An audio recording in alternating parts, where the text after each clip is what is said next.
Ladies and gentlemen, we are live. We are live and back at it again, folks. It's Wednesday, so you know what that means. Another edition of the live streams with the Wrestling for Life Network, and we got AEW Dynamite on tap for everyone tonight. It's going to be a fun one. It's Sting's last Dynamite. Ospreay has arrived. So much to get into, so much to talk about, and the go-home show for AEW Revolution this Sunday. So strap in, strap on, grab your snacks, grab your feel good. Make sure you hit like and subscribe. Let's go. It's showtime.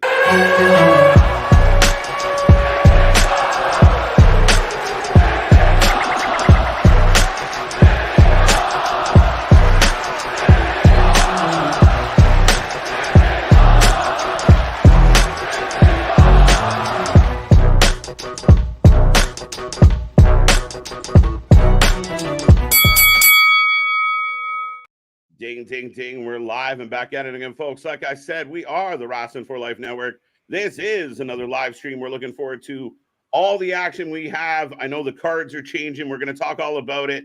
There's so much to get into heading into Revolution, but this is Sting's final Dynamite. It's going to be a fun one here on the channel. Make sure you get in that chat. Say hello. Be a part of all the fun. If you haven't hit like yet, please do so. And subscribe. Be a part of the family. And we are looking forward to all that is going to unfold here tonight. We got a 6-man tag. We got Ospreay. We got so much to get into. I believe Sky Blue is going to be here, and I know that's a fan fave. But, folks, who's going to take you on that journey? It's going to be myself, Mr. Every Night, KJ White, the Iron Man of YouTube, and Mr. Ladies and gentlemen, boys and girls, children of all ages, the Wrestling for Life Network proudly brings to you its YouTube tag stream champions of the world, the Every Night Delight, KJ White. I'm Big Nick, and how are you doing, sir? I'm doing well. We're hump days in the books. We're ready to cap it off with a little bit of Dynamite. Always start Wednesdays. Very optimistic, very excited. So let's see what is going on here tonight. Again, I'm going to say it for the third time, but Sting's final Dynamite. I think that's the biggest story about tonight, unless you're off getting a Tony Khan tattoo because you love him. God, yeah, that was People are killing me, Smalls. But yeah, I mean, is that bad timing? Is that in bad taste? Of shout out T's and P's, Virgil and everything. Virgil, sad news in the wrestling world. 61 years old. Virgil, Vincent, depending on where you watch the most, right, has passed away. And again, an over the top personality.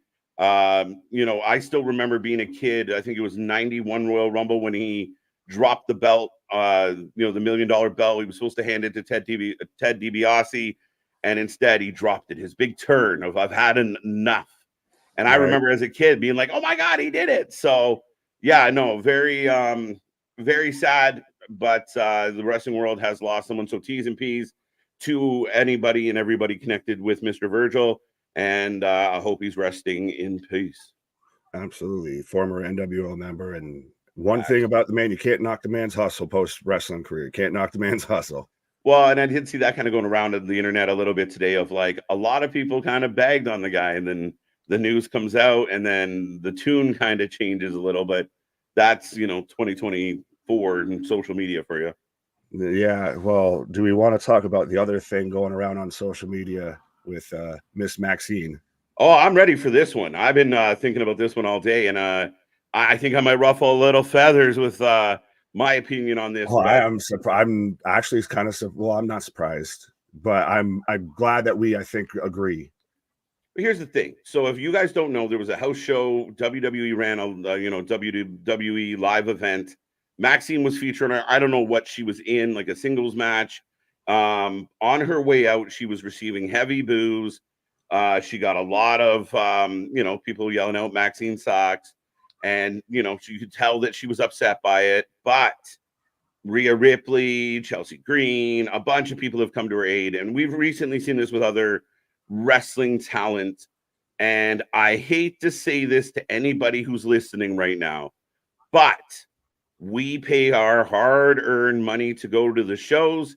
And however we want to take in those shows, that's our prerogative. If we want to watch the entire show standing on our hands, we can do so. And, if you went to go see GNR and Axl Rose was too fucking drunk to pull off November Rain, you're going to boo him.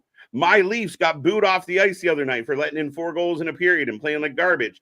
Nobody said, oh, but they're trying so hard. Gee willigers. That's called participation trophy, Nick. And my biggest beef here is it's not the fans' fault. It's the company that put her in a position to be booed. I'm literally grinning from ear to ear just because, not because, well, a little bit. You sadist. Well, no, it's also because literally, like, you hit the nail on everything I was about to say, point blank, period. Even the analogy of if you go and see a band and they put on a bad show, are you supposed to feel bad because you booed them? No, you put on a show. Where's the footage of this match? Yeah, I don't know what happened in the match. Is just her walking out, which to me sounded a little bit like the SpongeBob, like, who is this guy? Yeah. And again, like I said, Maxine's a great girl and nothing personal. No offense. But we talked about it recently when they put her in that match. About the Performance Center. We talked about the Performance Center, but we talked about Rhea Ripley. You know, she gets a match with Rhea Ripley and it looks like garbage. It's not what she couldn't perform her spots. They put her in another match. She can't perform her spots. Stop. I get it. A pretty young lady. But if she's not ready to deliver the job, you have this overwhelming roster full of people that you could be using instead of her. And if I'm a fan and you are not entertaining me, if you are not giving me my money's worth, I'm going to boo. This whole idea, what if we showed up at your job and boo? Well, I mean, you kind of can. We kind of do it. It's not fully a job yet. Yeah. But yeah, man, I think it's not the fans' fault. You can't blame the fans. We have every right as fans to boo or cheer. What am I supposed to just say nice things about Chris Jericho or just say nice things about Dave Meltzer because they're trying really hard? Well, whatever, man. Like if you and I came out here every night and we sucked and couldn't put a sentence together, well, people would boo and not watch. And what are we supposed to say? But we're trying. We're really trying. Yeah, and they have every opportunity. I mean, it's so funny that the complete opposite of this situation is Jade Cargill, of that people are upset that they're not using her. Well, maybe they're still trying to give her some time and let her, get adjusted. I don't know the situation, but you could very clearly do that with Maxine. Like, this isn't the first time that she hasn't had the greatest match. And again, there's no footage of this match. All we've got is just they booed her, and now everybody's up in an uproar of now we all want to be in our feelings about this instead of, like we keep saying, if you put on a bad performance, you should expect to get booed. Sorry, when you're in the performance industry, that's what that kind of comes with the territory. Yeah, and I just don't love the younger wrestlers have this idea of we showed up to entertain you. How dare you? And it's like, whoa. You got to do your job. You got to perform. If you're, I use the analogy about sports or entertainment, either way, but if your favorite baseball player is just fucking swinging at every donut that comes across the plate and is on an 0 for a run, well, we're going to boo him. It happens. They're, especially, you have New York roots. They love booing people, even their own. Absolutely. We're notorious, but it's even like you see a stand-up comedian or anything like that. It's on the comedian's job to make you laugh. You shouldn't go in there and just be, I got to laugh at everything this guy says. No, I've been in venues where a comic's been bombing or it hasn't gone so well for somebody. And again, it's no offense to her. I blame the company that is putting her in a position to be exposed as not prepared to do this job. Facts. That's, I guess, the bright, shiny, friendly point out of this is that it's not we're mad at you, Maxine. We're just kind of disappointed that you got put in this position when you're clearly not fit to be in that position. Now, granted, it's on a house show, which thankfully it wasn't on TV, I guess. But yeah. But that's the way it is. There's no expectation. It's like a participation medal of like, I showed up, give me my flowers, and it's like, no, I'm not going to do it. So. All that being said, folks, I see the chat building up. I see people filing in. Welcome, Bradley. Hello from the windy Rochester, New York. I was almost ready to say the Windy City. Let's go. Man, almost pretty much a neighbor of mine. But big shout out to Bradley for being a member for 4 months. Be like Bradley. Become a member. Join us. We are here all week long. We are back tomorrow for Impact. Friday, we got the doubleheader. Saturday, we got a doubleheader because we're going to do Collision and House of Glory Reckoning.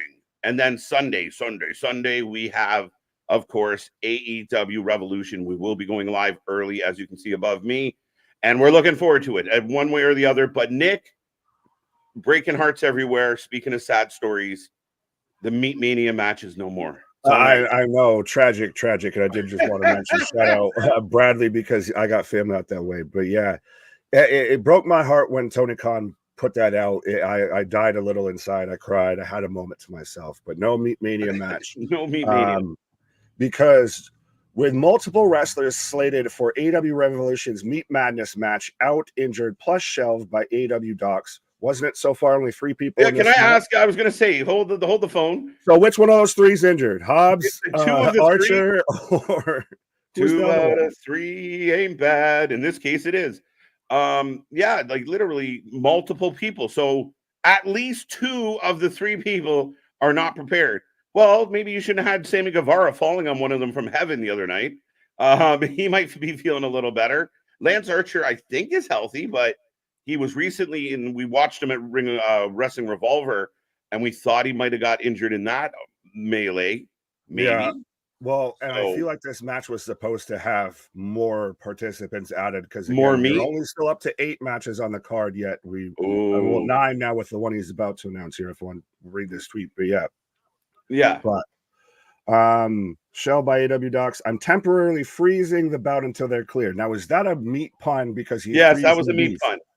Pause. That's a meat pun. Meat Madness is on ice. Again, pause. Instead, Sunday's pay-per-view will feature an all-star scramble match. Yes. So probably the healthy member of the Meat Madness match and a bunch of luchadors. However, they're having can't get them over there anymore either. Like the list was like 20 long of people that can't stay in the country. Yeah, Tony's running into issues of his guys can't stay healthy, and the people he's trying to import can't get visas. I mean, again, it was a long. I didn't even realize they were planning to utilize that many luchas. America, like get out. But Big Nick reminding us to join the Discord. C Money, how you doing? How you doing? Damien back with us. Trey, we got about 2 minutes to showtime. How you doing, Trey? Richard Martinez, Mega EQ, how you doing with all the popcorn? Love it. Roddy, welcome back. Scott, how you doing? How you doing, my buddy? I hope you're feeling well, sir. Larry, how you doing? Eric's back with us. Bradley, we already mentioned. Christopher, how are you? Who else we got in here? Oh, there's Clay Lewis back from the abyss. Straight up out of the mist. Well, we got Bash 8, we got Wesley, we got everybody and anybody. We got Boston still. Forbidden Door might have to adjust y'all. No, he'll just sign everybody because let's not forget we've got Ospreay's official AEW debut tonight. Yeah, so definitely a big day, a big night for AEW in general. Whether we love or hate the farewell tour that we've been on with Sting, it's still the passing of the guard, I guess, or we were hoping it was going to be more of a passing of the guard from Sting to Darby, but this is the end of the road for Sting, which, I mean, to his credit, at his age, he's had a pretty good AEW run. It's been fun. We pop when he shows up. He's always willing to try and jump through shit, even if sometimes it doesn't work out. So, yeah, I mean, it's a very big night in that regard, but out with Sting, in with Ospreay ahead of his Revolution match. Let's see how this goes. Right. Well, and you just had me thinking there. Sting has been in every company except for, I think, ECW, and somehow his worst run was in WWE. Going out like a true WCW guy. Still He's having a better run outside of WWE. Yeah, that kind of seems the way it's supposed to go. So, yeah, we'll see how the next few days. We'll see if there's any type of hoopla tonight. But Ospreay better have a 60-star entrance tonight. You got to build him like, oh, my God, like the second coming is. Oh, we've already seen him. That's the thing. It's not even a really, well, you have to specify it's like official debut versus he's showing up. But he's already been here enough that he feels like he's already part of the roster. Mm-hmm. Now I'm getting the start of the show, Nick. I have the opening package. Oh, they added the tampon bucks to it. Oh, boy. I have a commercial for Dune. You have a commercial for Dune? Let me know when you get Danny Garcia. All right. That might be a good minute because I still got the end of Big Bang, so I might be holding way behind. us up. Forbidden Door might have to adjust. Yeah, rumor was that our Forbidden Door was going to include CMLL, so we'll see if they can work out the paperwork. I don't know if I love that idea, but yeah, apparently that's a possibility. Scott's been a member for 7 months. You got him? I'm getting there. Oh my god. I got the I just hope Garcia super sharpshooter. Is that what you're talking about? Yep. So all elite wrestling on the screen, pyro kicking off, ladies and gentlemen, and we are ready to roll. Nick and I have you for the next couple of hours. It's going to be a fun one. Once again, make sure you hit like, make sure you subscribe, be a part of the shindig. And I have a feeling Wild Thing is going to kick off this goddamn show. Could be. Or do you kick it off with a Sting? Maybe. I saw TNA got ahead of it and already like put out their entire catalog that they had a Sting way beforehand. Right. What's going on, Anthony? How you doing? And we're opening with Hangman. The mustache. The mustache.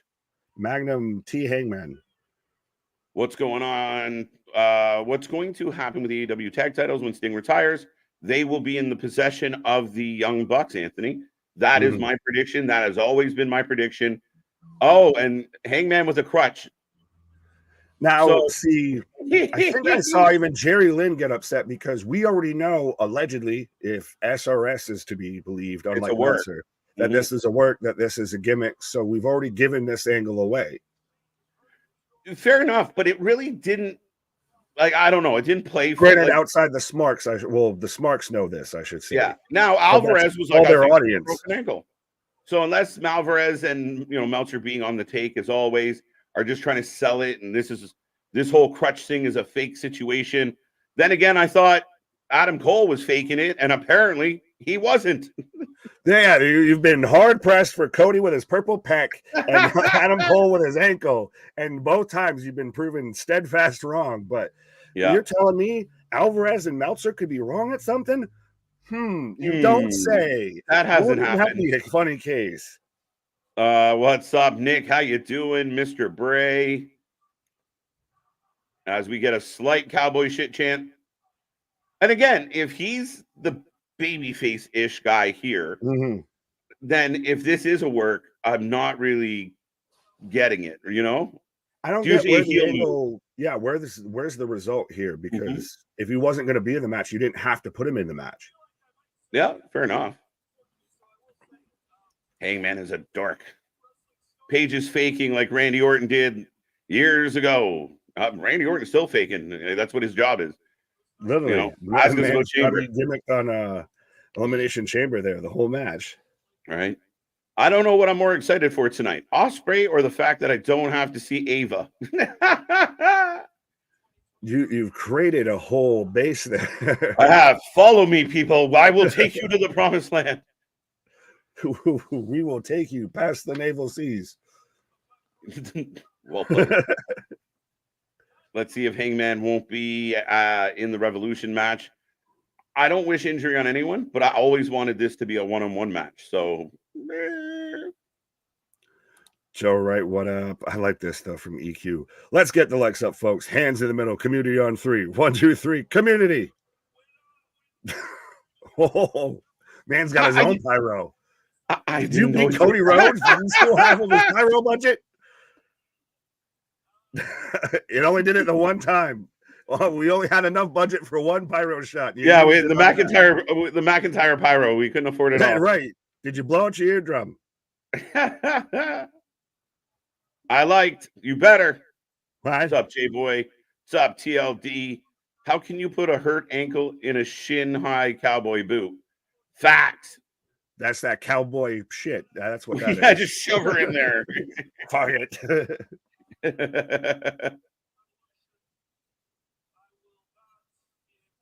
He won't be able to compete at Revolution. What? So then why did you put him in the fucking match to begin with? Because he didn't get hurt till last week.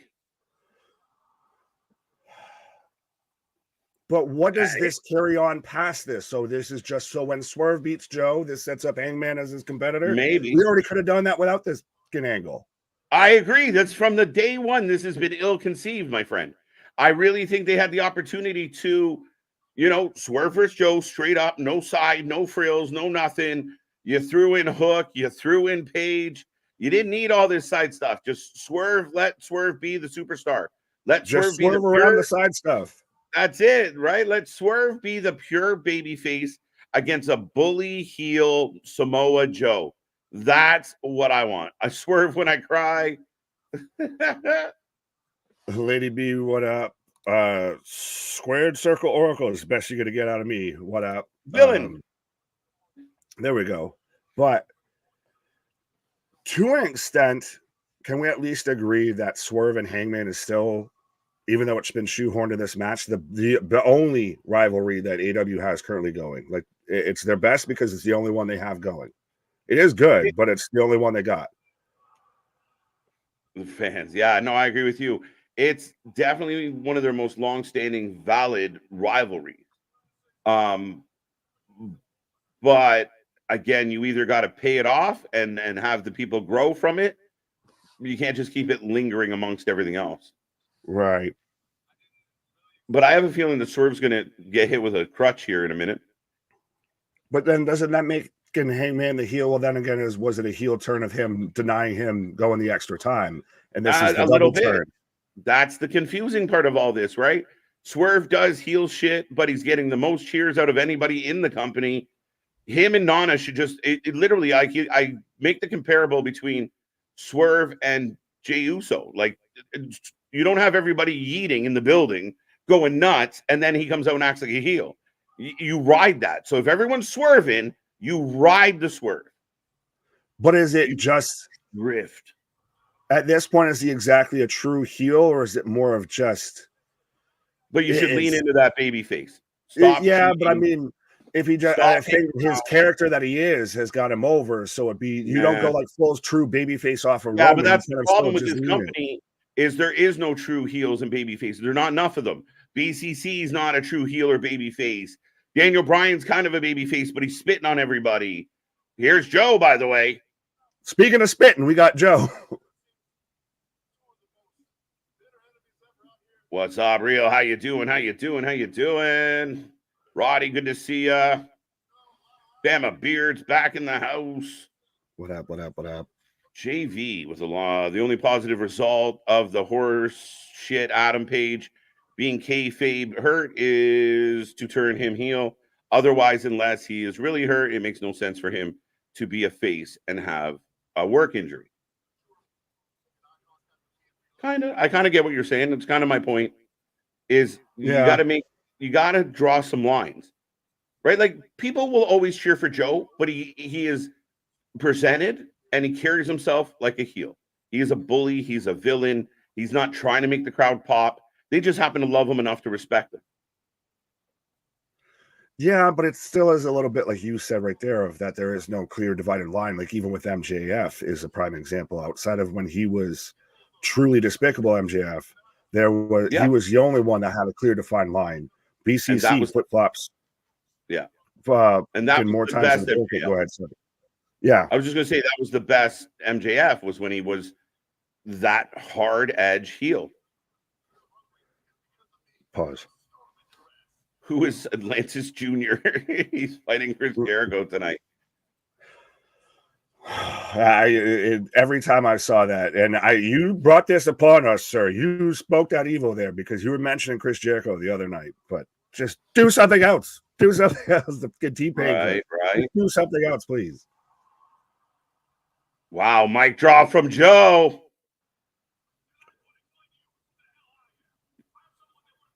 Wow, Swerve. Swerve's so good. I'm someone that went from unemployed to the top of the card. I'm somebody that went from a cruiserweight to a heavyweight. I want Swerve Ospreay main event for the title at Wembley. That is your marquee matchup based on all the talent you have in your roster. That it will be your best match. Ospreay, pure baby face. Don't fuck around like you did last year with Jericho. And then you have Swerve as the, a troublemaker trying to go after him in his home country. You set those two guys up for that match. It works. I don't even know if you wait that long with it, because right now Swerve, like you said, you wanted him to be a babyface. This is him being a babyface because goddamn, you're getting yeah, getting he's about to goosebumps get a here. crutch. I think he's about to get crutched. The way Hangman keeps looking and everything, yeah, but that solidifies the heel turn on Hangman. Whose house? Yep, There you go. There you go. And there's the crotch. And Adam Page is getting booed. He's not This is injured a at all. double turn. It's a good double turn. I will give him that. For me, I'm happy because they're acknowledging what the fans are already doing. Right? And this has been the saving grace, the best thing going in AEW. Everything else beyond this is cannon fodder. This is what you tune into. The rest of it's up in the air. Mm-hmm. Cannon fodder. But Adam Page emphatically takes out Swerve. Joe walks off, and I think we're going to go to commercial. Maybe.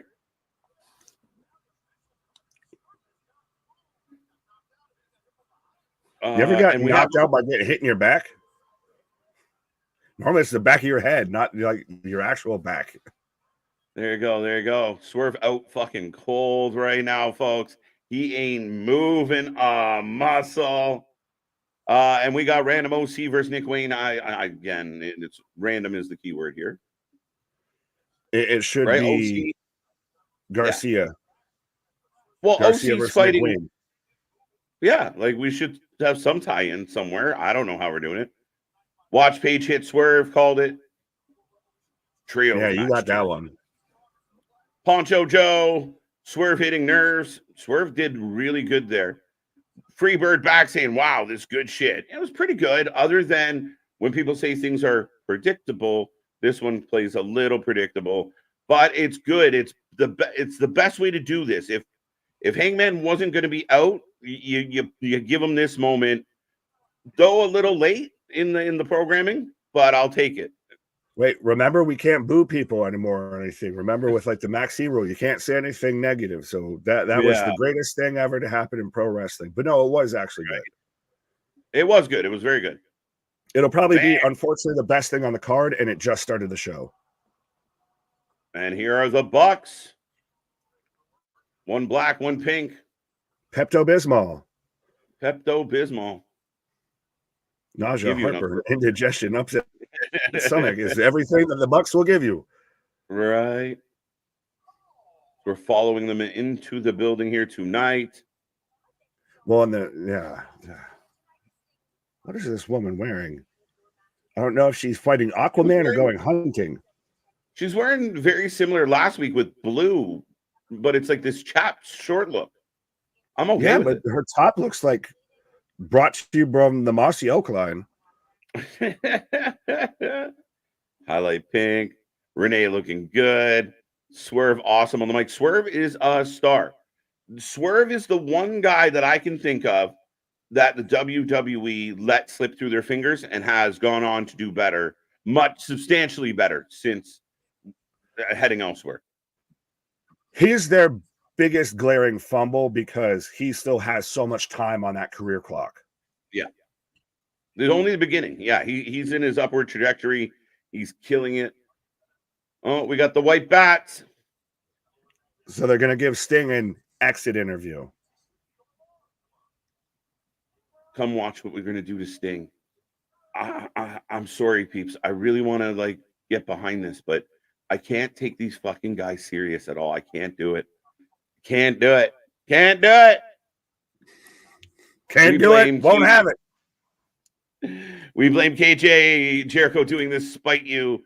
I bet I manifested this one. I was like, they're going to book Jericho and a lucha. Here we are. Shit. As I said, you sat there and said that and then sent me this morning. I said, that's on you, my God. That's on you. No, I didn't mind it. Kevin, what up? MDB KJ wants Ava to dress like the Young Bucks. Yes. But I don't want the Young Bucks to dress like Ava. No. Kango hat and everything. Oh, they did before. They did before. Right. Knoxville. I think that's a new name shout out. I don't get the Swerve love. I don't think he's good at all. Can you see? Can you hear? I'd respectively disagree. I mean, almost every aspect. And I think that's part of his presentation, because when you put him with like a job faction and Brian Cage isn't considered serious, Gates of Agony never win. You know, if you just dug in and made him this uber fucking baby face, and he's not, you know, standing over cribs and doing heelish cheat moves, like you just push him as a pure baby face. He's great on the mic. He's athletic. He's good in the ring. I think we've only begun to see what Swerve brings to the table, honestly. He does have to keep a bit of that edge, and that everything like that's part of what made that promo fantastic, is he does still have that edge, that tinge of, he's not the clear-cut babyface. He's not a Cody. He's more of a little bit towards Seth right now, I guess, as a babyface without the maniacal laughter and everything. But I think you have Swerve and you have Nana, and the rest of the Mogul Embassy, the Gates of Agony, the Gates of Infamy, whatever the fuck, can figure some other shit out. Absolutely. They get dropped like the rest, like a Hit Row there. They can go and be AJ Francis, B-Fab, and Ashante. There you go. But we are in commercial break, folks, and things are rolling along. Nick, do you know what my favorite take of the day was? There's that pocket of just vile, toxic fans that can't help themselves. And this whole idea of, well, Sean Spears got to keep his name and Jade got to keep her name, and Cody kept his name, all from AEW. So clearly AEW is doing good things. Come on, ladies and gentlemen, we need to wake up a little. We got to pay attention. We know Cody Rhodes was the American Nightmare before he got to AEW, you know, before he entered the company. He was already running that shtick, that gimmick. Jade is Jade. You can't change that. Sean Spears coming back. I mean, people are like, great, they signed a jobber, but the man's more than just your average jobber. Give him some respect. But I think it's just one of those. It's not the flex you think it is, because it's cool. Not. So you're admitting that they took your shit and made it better. It's the Jay-Z line of, you made it a hot line, I made it a hot song. Yeah. You know, and again, for anyone out there like, well, look what they did with Cody because he was no. Look what you didn't do with Cody, and look what they did with Cody. Like you just said, they remixed it. But we're getting a replay from last Saturday, which set up the match for tonight, as Eddie Kingston's going to team up with FTR to take on the BCC. It's like the stoners versus the jocks a little bit here. You've got Dax, who's, or Cash, who's, about to almost potentially be locked up. And then you've got Dax and Eddie, and we've got Wild Thing now. Sean Spears is a 10. I'm happy with Sean Spears going back, but like this idea, like, oh, look, they let him keep his AEW name because y'all did so much with him and they were cooking. It just, some of the comments that I have to read on a daily just make my brain pulsate. Like, what the fuck is happening? It's being proud of a fumble, honestly. If that's the mindset you have, you're proud of a fumble. Cool. So what can you imagine? They took the ball I just had and ran it in the goddamn end zone. They wouldn't have done that if I didn't give them the ball. No shit, dumbass. You weren't supposed to give them the ball. Right. But here comes the Wild Thing. I was close. I said it would be the opening match, or it wasn't the opening segment, but it's still the opening match. So we're good. There you go. You got half credit. Right. Swerve is one of the only very, and I mean very few keeping, that was a weird sentence, AEW afloat. He's one of the most intriguing things on the show, and that's why the idea of Ospreay coming in and potentially working with a guy like him, if you don't fuck it up, I mean, it's great. I'd book those two, make it work. It will be interesting. It will be compelling. That match, 100%, whether who's babyface, who's heel, anything like that, will be amazing. Now, granted, I don't like the whole, we brought in Ospreay to feud with Takeshita just because the Callis family is so dominant, we need to fight amongst each other. That's a stupid angle to get to what I think is going to be a fantastic match.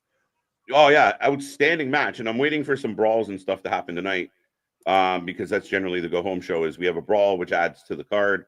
But here comes FTR, top guys in the house, ladies and gentlemen. We will take a prediction on this trios match. So maybe they are saving Sting for the end of the night. You have to. You have to. Honestly, that's your big, like I've said before, I have neighbors that don't watch pro wrestling or anything. They know that I stream and talk about pro wrestling, but they still know, hey, Sting's close to retirement, right? I used to remember watching Sting and everything. Yeah. He's not that been through decades upon decades of there's still people that know Sting's going to have his last match and may tune in for this is Sting's last time on TV. And especially to tie it on his last time on Turner Broadcasting, too, of all places. Right. I've said it. He's very much a WCW guy. It's his last time on Turner TV. That's it. Very much so. And I mean, that might, be more of the historic story here than anything else.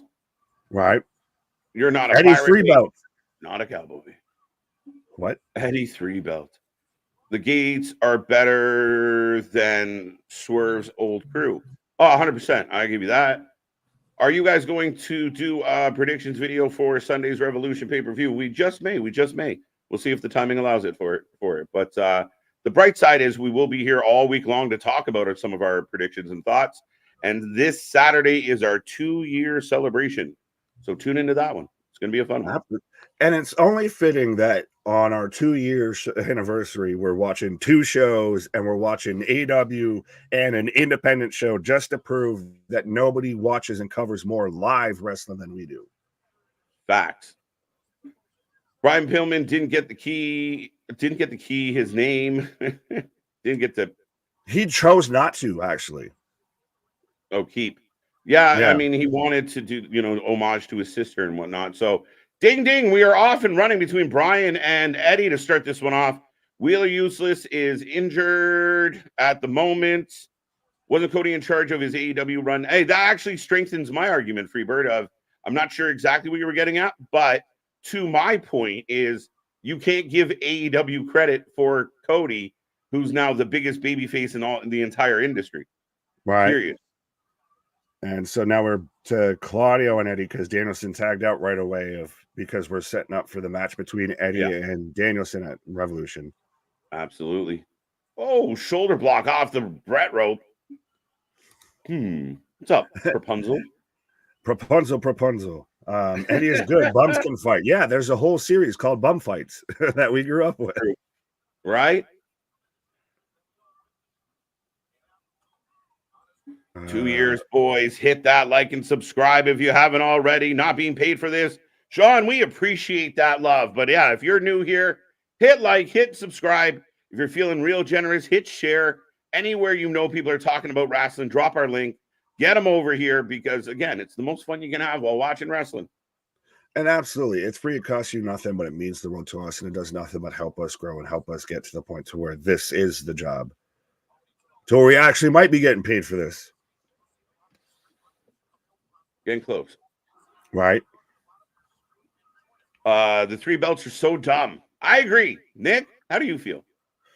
You're turning me on my boy here a little. But I think the 3 belts are silly, especially because he won one tournament and they smashed 3 belts together. He didn't separately go out and get, well, I mean, he already had 2 of them, I suppose.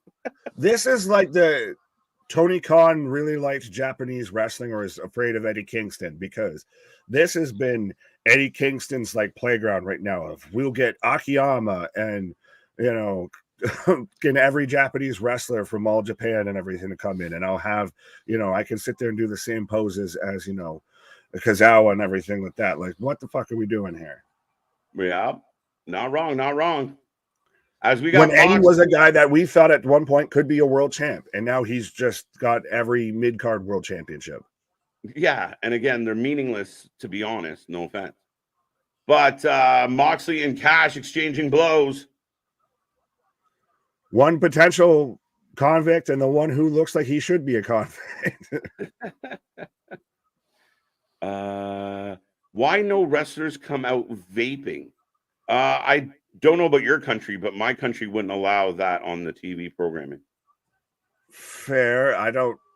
I guess I'm odd question as to why you would want that. Like the closest we've ever gotten, and fun fact, you can look this up, is there's a WCW, I can't remember if it was a Nitro or like a Bash at the Beach or something, to where Giant Paul White comes out smoking a butt, everything, right? and kind of caps it off there, goes, wrestles his match, and then fucking goes back and just finish it. Or no, that was Nash with the beard. But yeah, comes to the ring.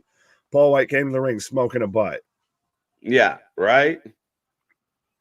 The days of the Sandman are gone by us. This is broken down to a melee as we go to pitcher and pitcher. All 6 men on the outside of the ring. Shaka, shaka. Yeah, is that what you were thinking about, Bash? If the Sandman, he just comes out with like a fucking a vape instead. A White Claw and a vape. What's up, Jordan Smith? How you doing? Kingston KO's Mox with the slowest back fist in the game for the win. Stop him if he's wrong. I love Eddie Kingston, though. That's the thing. It's just Freebird loving the melee. I'm almost wondering at this point, like, how do you book Eddie Kingston respectfully? Like, he kind of just is that Street Fighter guy, but you can't really, at least with the system AEW's built up behind him, like really push him to the moon now because that time's passed and you're not getting any momentum behind him. Yeah, I think if I had Eddie Kingston, I would love him to be like the leader, like the Mad King. Go back to that vibe and let him be the leader of a faction. Let him be super heelish. He can have a belt and just basically have a wall of wrestlers in front of him that when he does wrestle, it feels different. It feels unique. It feels, not everybody fights this brawler style that Eddie brings to the table. I think because we see Eddie so much, we realize his moveset isn't the most, verbose moveset in the industry. Well, and you hit the nail on the head of however even you wanted to book it, because that's not a bad idea. But because we see so much especially on AEW, that's that same style, it takes away everything. It's if we watch the WWE show and everybody hits the same in 10 moves, by the third match, you're kind of sick of seeing it. That's what happens with AEW, and especially Eddie's style has now just become the norm. Like the chop spots have become a meme on AEW. Yeah, and I mean, again, if they look good, do them. But if they don't look good, don't do it. Wrestlers come out with a bong and a blitz. Let's go. Cigarette and a waffle, cigar and a crepe. Right. I see there is no pleasing you. What did I miss? Did Ric Flair try to impersonate anything yet?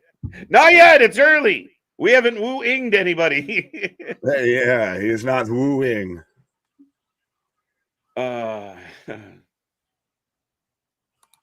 Keyshawn, what I'm saying, could have LAX make a return. Well, they can't even get along. So, yeah, no kidding. That's a bit of an issue there. But yeah, I love the idea of Eddie being like the Mad King and having a stable.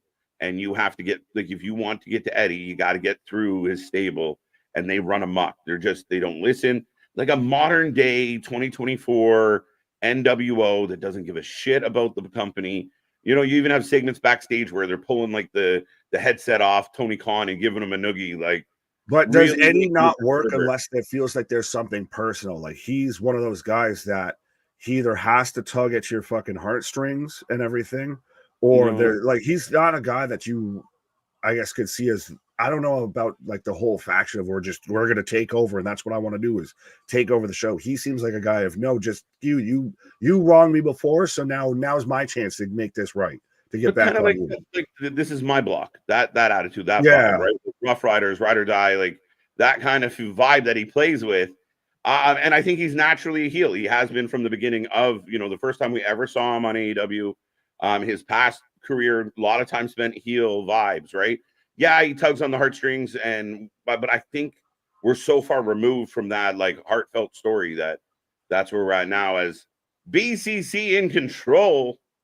Right. Yeah, Eddie's a little Fat Joe and Big Pun there. Dead in the middle, a little.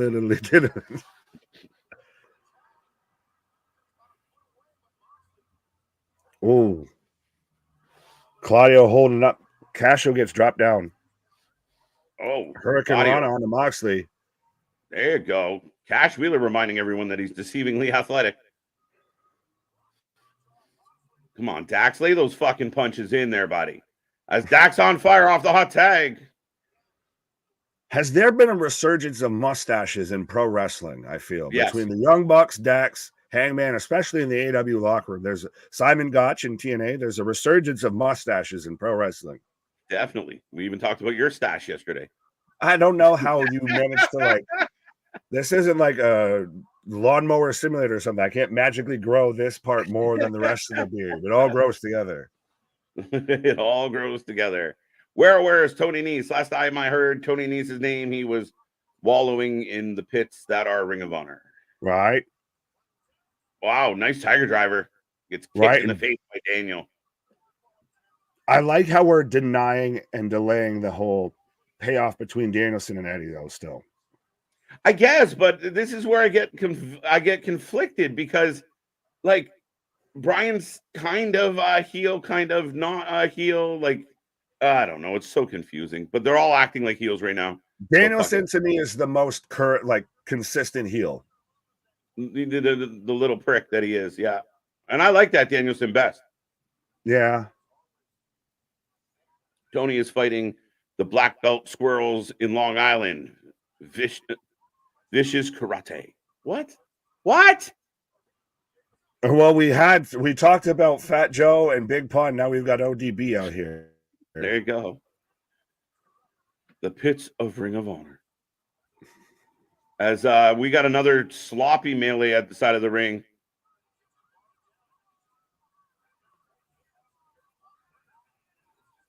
Again, no count out, no nothing. We're not even nothing. Eddie versus KO one more time. That's you hit the fucking nail. That's how you book Eddie Kingston. Mm-hmm. Spoken like a true KO. Gravity guy, thank you for that update. Tanev goes to Dallas. Son of a bitch. All right. The Dallas is that funny team that always just matter. They're never shit. They're never great. They just always there. What is the Dallas Cowboys? Yeah, fair enough. As we now we got Claudio and Dax exchanging blows. A lot of blow spots in this one. Mm-hmm. More blows than the red light district on a $5 Tuesday.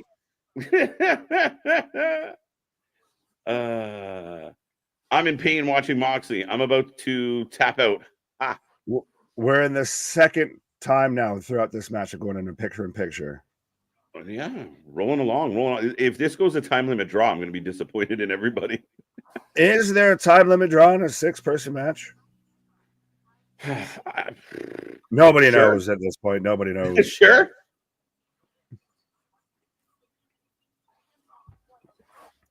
That truly is the definition of AEW, is whose company is it anyways? Is Tony Khan really booking everything? Is he just kind of there and they just tell him everything's great, Tony? Just keep signing them checks. Is it the Jackson's company? Does anything actually can matter here? Is this just a giant indie? Yeah, all the above. A little bit of capacity. Let's go AEW. Robert Cortez in the house. How you doing, buddy? I don't understand how AEW has so much talent, but can make it so boring. Again, what is the Dallas Cowboys?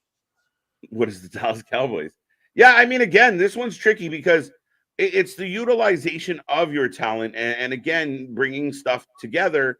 And for me, I knew this match was going to have a brawl on the floor.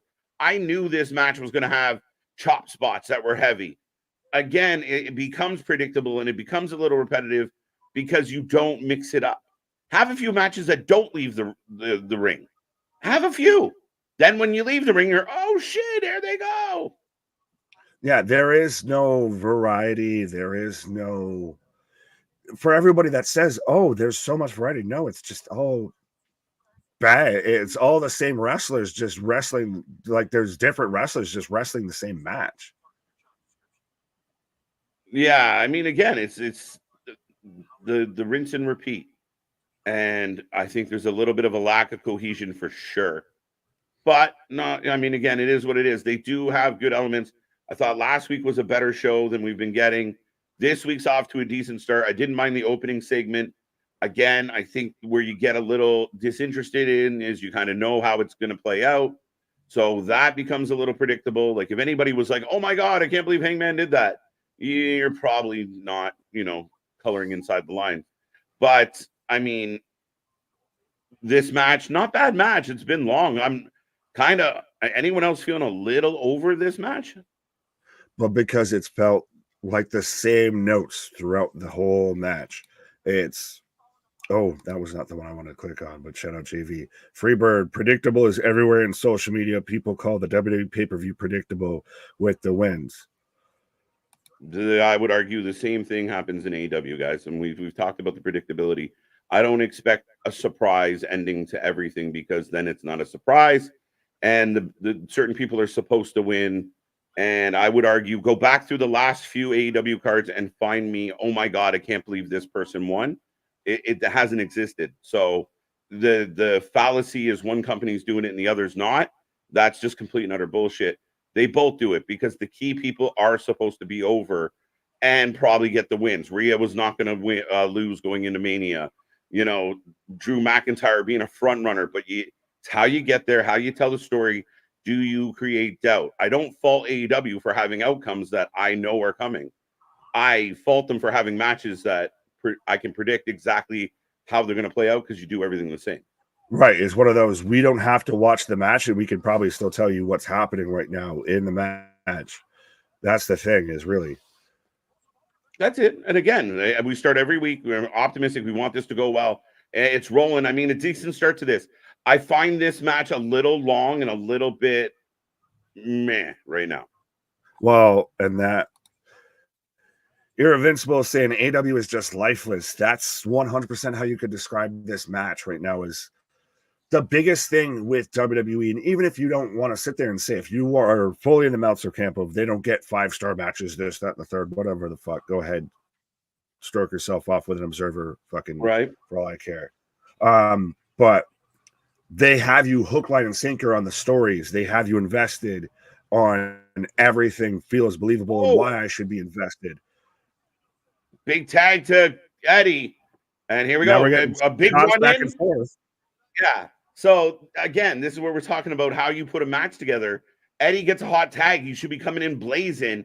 Runs in, stops dead, plants his feet like a tree, and we start slapping each other again.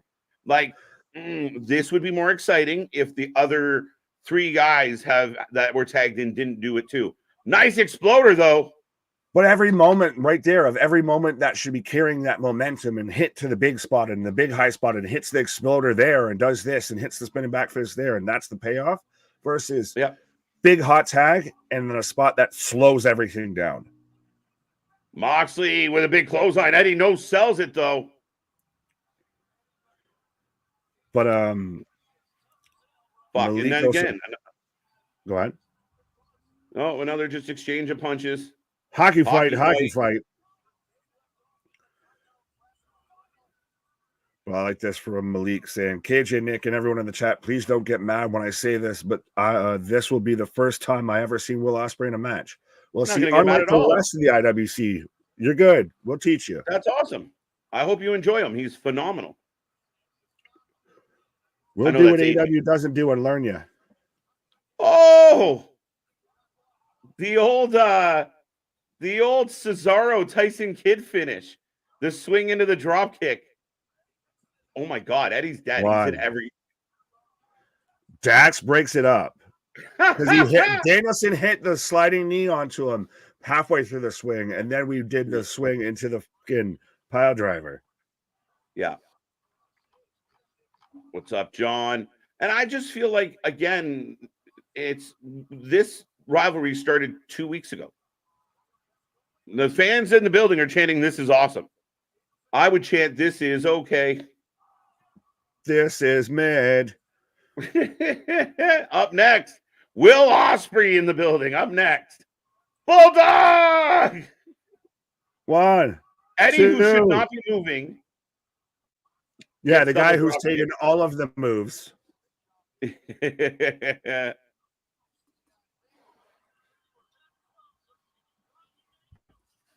This match John, combined with like 300 is like 300. Laugh my ass off. This is Dynamite. 5-star match, says Keyshawn. By the way, they keep bringing up Fight Forever Season Pass 3 or whatever. Does anyone still actually play Fight Forever? Honestly, mine is a nice dusty coaster. Yeah, you actually got the physical copy. I got the digital one, and I've played it all like maybe 2 times. Invincible. What happened in Leafs? They lost their first game in 8, so we're okay. We lost one. Well, you can have that. We ain't even mad at it. They must have. After spanking Vegas, Vegas gave us one back. That's what a former Stanley Cup champion does, though. This is garbage. It's not like, again, it's just a mess. I think we're gonna get a 20-minute draw, bro. How is there a time limit here? The Knoxville, this is boring. I mean, again, it is.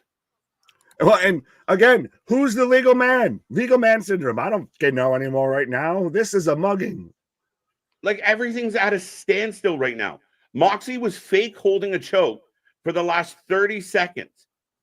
Like, this literally, this whole match is moved. This match is moved at tectonic fucking temperament here. Right, look, Dax isn't even like, doesn't look in distress at all.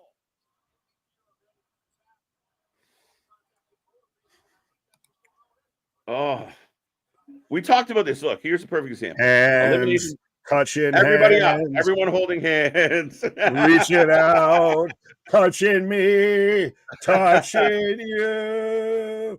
As all 3 men break the chokes. Fuck yourself. I'm only watching Dynamite because I will be there live next week, and I'm not impressed. I want to resell my ticket. $15. $15? It was $15 to go to Dynamite? What's up, Anthony? No, he's trying to make money off it. He got it on that 2-for-1. You buy a chicken sandwich from your local convenience store, and you get an AEW ticket. They were selling them at Costco. Look at this chop spot. Look at Eddie standing completely straight, not leaning in, not swinging hard. Just standing straight up. The maddening part to me is we love everybody in this match. Everybody in this match, we've sat there and praised to the fucking hills. I have Eddie Kingston merch. We've sat there and said FTR is the greatest tag team of the modern era. And Bryan Danielson is one of the greatest of all time. But this is moving at a glacial fucking pace. And everything is so set. Everything is so set up. Like, all right, we're going to do this spot now. Now we're going to do this spot now. Nice brain buster. Big kick. Back fist misses because it's slow as shit. Well, that suplex was a beautiful mess. I love that. I like that. Right. It is a bit of a beautiful mess. Danielson with a big kick says no, no, no. And then Anthony, KJ, it was only $15. I got the receipt to prove it. Wow. Probably front row too. 2-for-1 KJ. I spit on my pop. What? Chatted live tonight. This is every night. Let's go. This is what we do around here. But we talked about we're gonna give him the pass out. Why you? Everybody passes out. I'm like the Stitch gif right now. Like if I could call out my own eyes. Like what are we doing? Oh man! All right, the ref, stop it. That should. If this was UFC, that would be killing a man right now. If you got him in a fucking spot that's passed him out, and you're gonna sit there and just talk shit to him, the ref would have been tackling you off you. I want to see the ref sell it. I want to see the ref like grabbing at Danielson, pulling at Danielson, make him break that hold. Don't just point in the opposite direction in what he's sitting and ask for it to go. Right? Like I want to see better than that. No, because Aubrey's the only one that gets over when it comes to being a referee. She's the only one that sells anything. But I think that's when people say things like I love AEW, but when people tell me like AEW is lifeless or I have trouble getting into it, it's because you see these spots where people aren't digging in.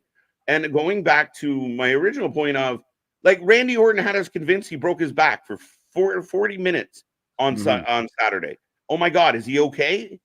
These guys are getting hit with everything you could ever hit somebody with, and nobody's selling everything. Everybody looks fine. I told you, like Moxley cuddling Dax until the other guys got in position.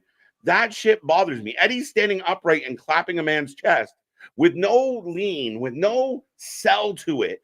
And the other guy just getting hit and not selling. That's where I'm like not invested. Absolutely. I now need to see that as an actual challenge. Like, give me the fucking sports science breakdown of how that's actually an effective maneuver. Like, we've all had little cousins, little brothers, little siblings, anything like that come out there and start. Oh, they listen to O'Shea. We're getting a video package as to who the hell CMLL and generic luchador number 7 is. Yeah, so we're getting, I guess years ago, Jericho and Asto Jr. fought with each other. I don't, maybe both. Once friends, now bitter enemies. What's up, Sean? The agony has just begun. The typical AEW guy. Well, on Raw, the messages were no, they sell. You believe that they're in a battle. And again, I thought Raw was solid. But when they're in a match, when you think of what we just recently got at Raw on Elimination Chamber, when guys are hit with moves, they sell the moves. They struggle to get up for their next move. They drag themselves up in the corner. They don't just pop up. Like, there is a difference. And again, anybody that doesn't want to believe in me, it's right there. It's right in front of you. Visually, it's in front of you. Yeah, you show me a Raw match that went a half hour, 45 minutes or so plus that just dragged on into nothingness. It's chaos. But again, I don't like it because Raw does things bad, AEW does things bad. But every time you point out something that, like WWE signed Sean Spears, all the AEW hardcore guys instantly started telling us why Sean Spears is shit. It's a good signing. And even then, the whole time, we were critiquing that match as, yes, I am and purposely trying to talk over Chris Jericho's promo right now. Yeah, but Jericho's the whole time that we critiqued that match and we're talking about it, never did we once compare it to, well, in WWE or this or that. No, we took it for what it was in that company, in that element, what they've done, and it still wasn't great. Fact. That's bad. He didn't tap out, he passed out. So it's somewhere someone has convinced themselves that if you get choked completely out till you pass out, it's better than actually tapping. Either way, you're done. So this whole new modern style thing of just, choke me till I die, it apparently is the better outcome. It doesn't look good. You're triple champion, which makes me believe that Eddie's got a shot at Danielson on Sunday, but somebody said I didn't see that coming. I fully expected BCC to win this match. Yeah, it was a toss-up of it just depends on who, like you said, of who didn't want to sell the most today. Right. Who gets a mid-card belt first on the main roster? Trick Mello, Tony D, or Ilya? Mello or Ilya are my front runners. Mello's already flirted with the main roster. Tony D's just come into the forefront of that upper echelon. Ilya might be there too. Mello is probably the ultimate front runner. I agree with you. Those two are the front runners as we're in commercial. But yeah, Mello is probably your ultimate just because he doesn't have a belt to lose to get to a mid-card title. Yeah, I think he might be the closest of the three. Yeah. We'll come past that, but Theater of Absurd, welcome. 0-1.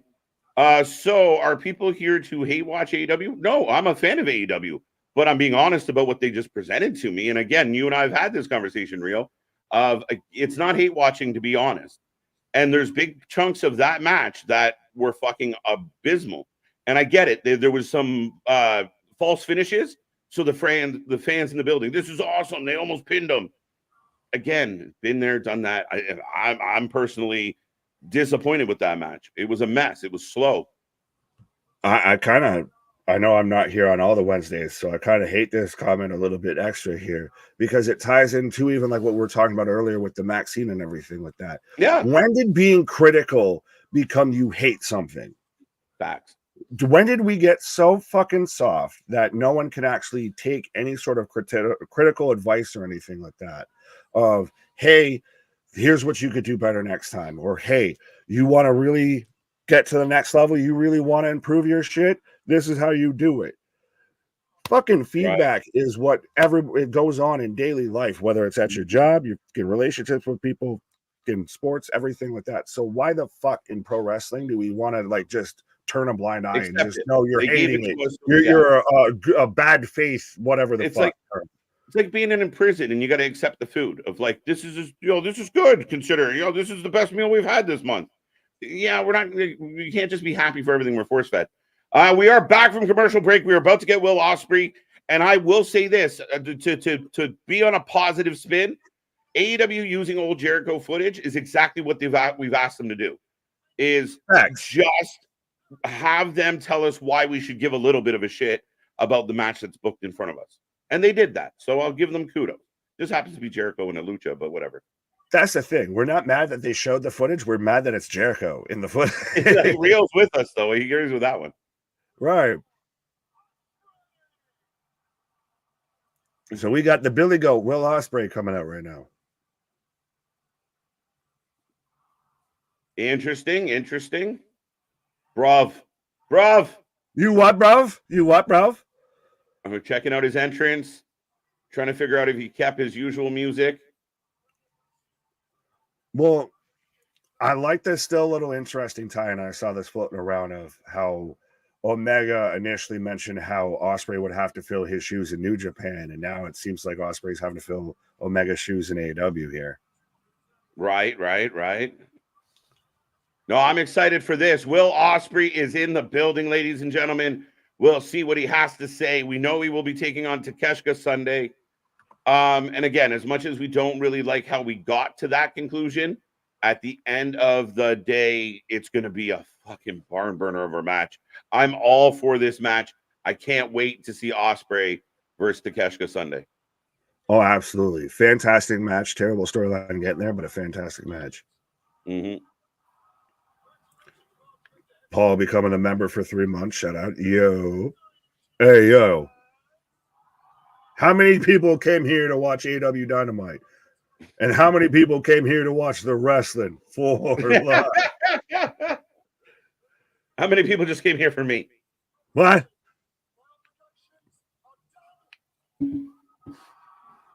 My obligations are done, bruv.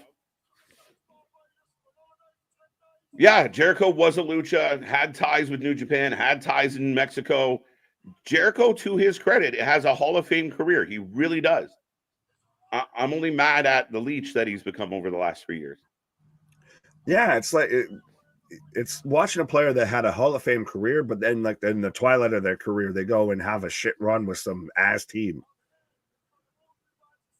Dun, dun, dun, dun, dun. I'm here for full-time work, baby. How do you spell bruv? Right like that. Bruv. Like that. B-R bruv. For some of you. So yeah, Ospreay reminding people it's not his first rodeo.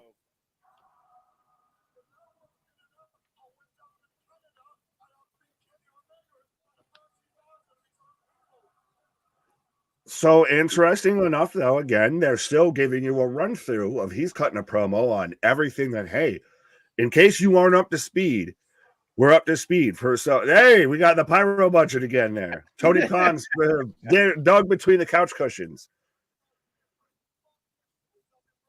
But yeah, Matt's Tombs of You hit the nail on the head. O'Shea Jackson Jr. has Tony in fear for his life. They listen as much as you want to bitch. They listen. Oh. Donald Callis in the house. I'd rather Donald Duck, but whatever. Life is like that's Scrooge, but yeah. Facts. You calls it like you sees it, man. O'Shea Jr. is the perfect example. And if people even give him shit for having an opinion about, like, he is an outsider who's like, why are y'all being shit to me for trying to like your product? And they're like, well, fuck you anyway. Instead of being like, fuck, maybe we do have a problem as a collective. You know what's the great response when someone's like, hey, I'd like your product if you could just tell me a little bit more about it. I wish you had never been born. Like, that's the great response to have. That's how you really rope them in to watch. Right. Well, apparently Hobbs is feeling all right, so I guess he's okay for Sunday. Don Callis Well, getting booed. he can stand there. That's all we know he can do so far is stand there. I like Sean going back to WWE, but I don't trust. But what about the current management situation makes you feel like they're not, like, even what they did to bring him in had a vibe to it that he probably wouldn't have gotten. What about the current management scares you with booking? Because I think they've done nothing but blow people up and make everybody they brought in feel special. Even Andrade's getting a special feel. Oh, absolutely. And has this not come full circle with now Shawn Michaels and Stan? Because, you know, you had it backstage of, I just kicked Stan. And we had the story going around that Shawn Michaels stood in for Shawn Spears whenever they were doing it in rehearsal, whatever. Like, nobody, like, it was a small group that knew that it was actually Shawn Spears going to show up there. Right. No, I like it. But Cal is saying we're going to have a match of the decade. The two best rope-to-rope wrestlers in the world. What do you think, folks? Are you excited for Ospreay and Takeshita? Have they sold you on it? See, I'm disappointed with this because in-ring quality, we've talked about this. Shout out Real Wyatt for the super chat, by the way. Ospreay versus MJF All In for the world title 24. I think you've talked about that a little. Well, I'll see when MJF comes back. Rumor is he could be out up to 9 months. There's rumors that he's not even signed to the company currently. Right. There's rumors galore, Mr. Real Wyatt. But this match, in-ring wise, like, is going to be phenomenal. The story, unless you're a smart mark and you're not like the O'Shea Jacksons and know who these guys are and have watched their matches before, yeah, you're probably not invested into this.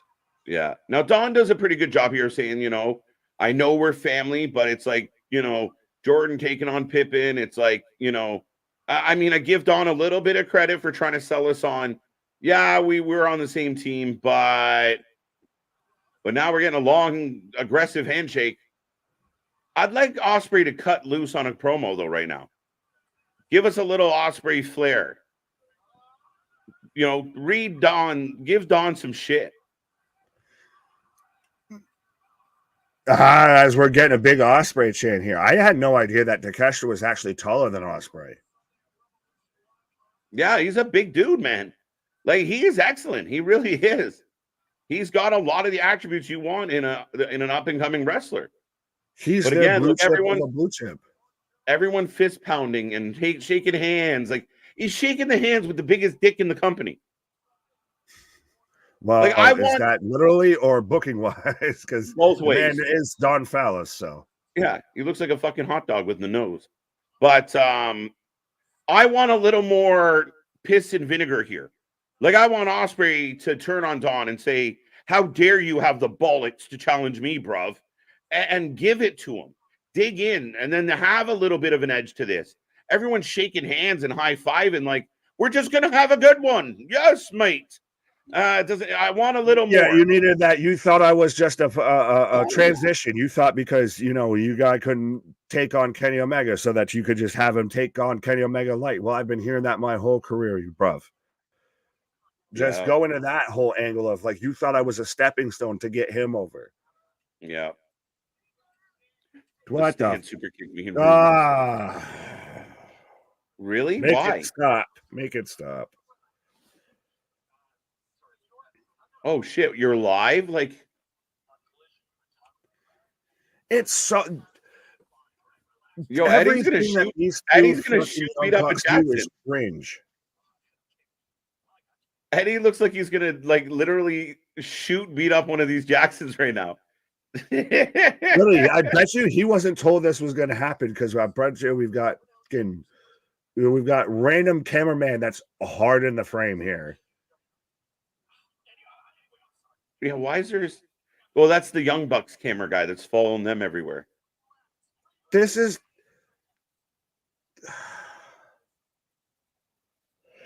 So you It's have like Eddie having two Eric Bischoffs that are actually think they're actually fucking wrestling. It's if Russo and Bischoff actually got along and worked That, together. and literally, and just draw and dress like fucking spy versus spy and Yeah. shit.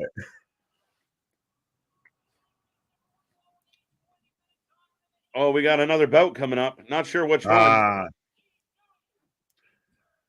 So this is where we're gonna get Oh. OC versus Nick Wayne at the start of the top of the hour here. Sheesh. So Takeshita is having a friendly match with Ospreay. Yeah, they're just having an exhibition, if you will, bruv. Well, it fits with the soccer pitch that they're just having a friendly. They're not having an actual match. They're having a friendly. Right. And I like Don Callis. I mean, as far as who he is on AEW, if he and his faction were kind of booked a little bit better, he has a chance to kind of be the Heenan of AEW, where he's just running amok, and he has the best heels in the company aligned with him that the baby faces are consistently getting fucked by. And that, I think Gallus has done a good job. He gets booed heavily, but again, he comes out and they're all high-fiving and handshaking, and the turn is coming. The end is nigh.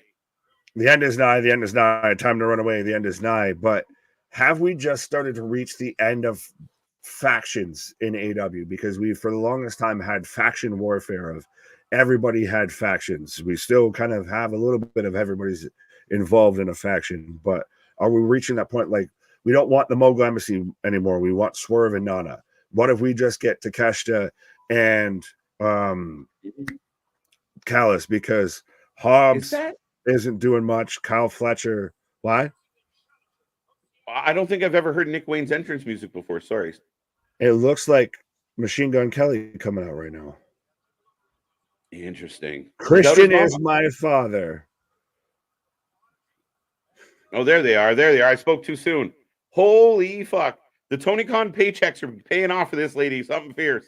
Holy shit. She reminds me of, if you watched Always Sunny, like when Dennis's wife becomes a cat.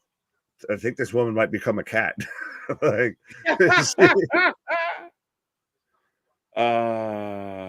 biggest dick in AEW. Where do I start? We'll start with the guy that looks like one. Start with the guy that kind of physically represents one. I was gonna say, are we starting in the stalls or are we starting in the ring? This match is going to be action-packed. Now, I'm trying to remember all the booking, but I don't understand really if, like, there should really be no heat between these. No, these this guys. is a crossing of streams. Of this should have been either OC versus a member of the Kingdom there, the Undisputed Kingdom, because remember how relevant they are of coming off of that super hot angle of the Devil storyline. Boy, how did that dissipate fast.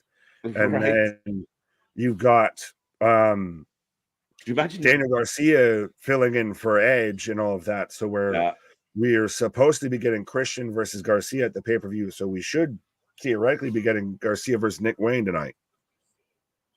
Yeah, technically, yeah, that's right. Okay. But this is for the IC title, and we're off and running. Nick Wayne already in control, posing there. And their fucking budget for turtlenecks in AEW has got to just be through the roof, I feel, right now. It's gone up. Malik laughing. Richard, did AEW scrap kill switch turning on Christian? No, it's not like that. Tease, don't do it. Tease, don't do it. Like the blue ball method to teasing. Yeah, but I don't think they've teased this in a while. I think he's just become wallpaper. World's End, they kind of were like, is he going to do it? Oh, here's the contract. Yeah, and that's now a month ago. Yeah, time flies. Shit, that's almost 3 months ago. It feels like it got down. To me, Christian versus Garcia is a total waste of time. 100%. Oh shit! Yeah, timeout. All the dots just clicked. I heard what you said, and the light bulb didn't go off. It's finally all just Kaiser Sose. It was supposed to be Edge and Christian, and then it became Garcia and Christian, which was stupid. And now is Garcia hurt too? So it's not. Is it Christian Garcia on Sunday? And that's Still? what I believe it is advertised. Okay, I'll double check the card. Yeah. OC okay, so versus then Roderick OC Strong. And we've yeah, also got Christian versus Daniel Garcia. So again, both of yeah. these guys are in different feuds that they Are just different put them feuds. Yeah, together. okay, that's okay. So, like I Bear said, with me, finally folks. you click together, you drop the coffee mug. He is Kaiser Soze. Like, why is this okay? That yeah, Pepe everybody Sylvia never existed. Oh, Don Callis should be Luke Heenan, what? Luke He and manager individually each wrestler. I don't speak Alabamian. I don't know what the fuck you were trying to say. And I only say that because we're in Alabama on Dynamite. So you could probably be from like Connecticut for all I know. And this match is off and running, folks. We will take a prediction.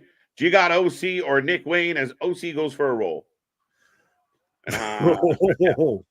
Oh, well, no, there was one that now I got to go up here. BK Lone One.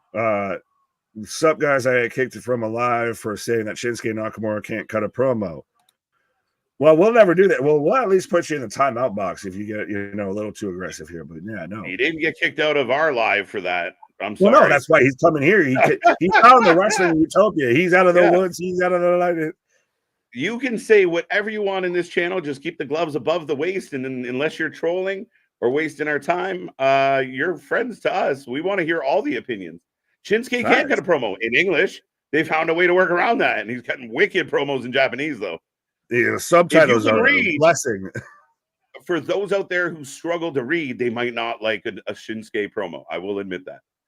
Well, according to Meltzer, it is only the people that are the poors that, struggle to read that can watch WWE. So, I mean, Meltzer, you saw how it worked for Tom Segura calling his fans poor. So that's what you should really start doing, is telling people that they're poor.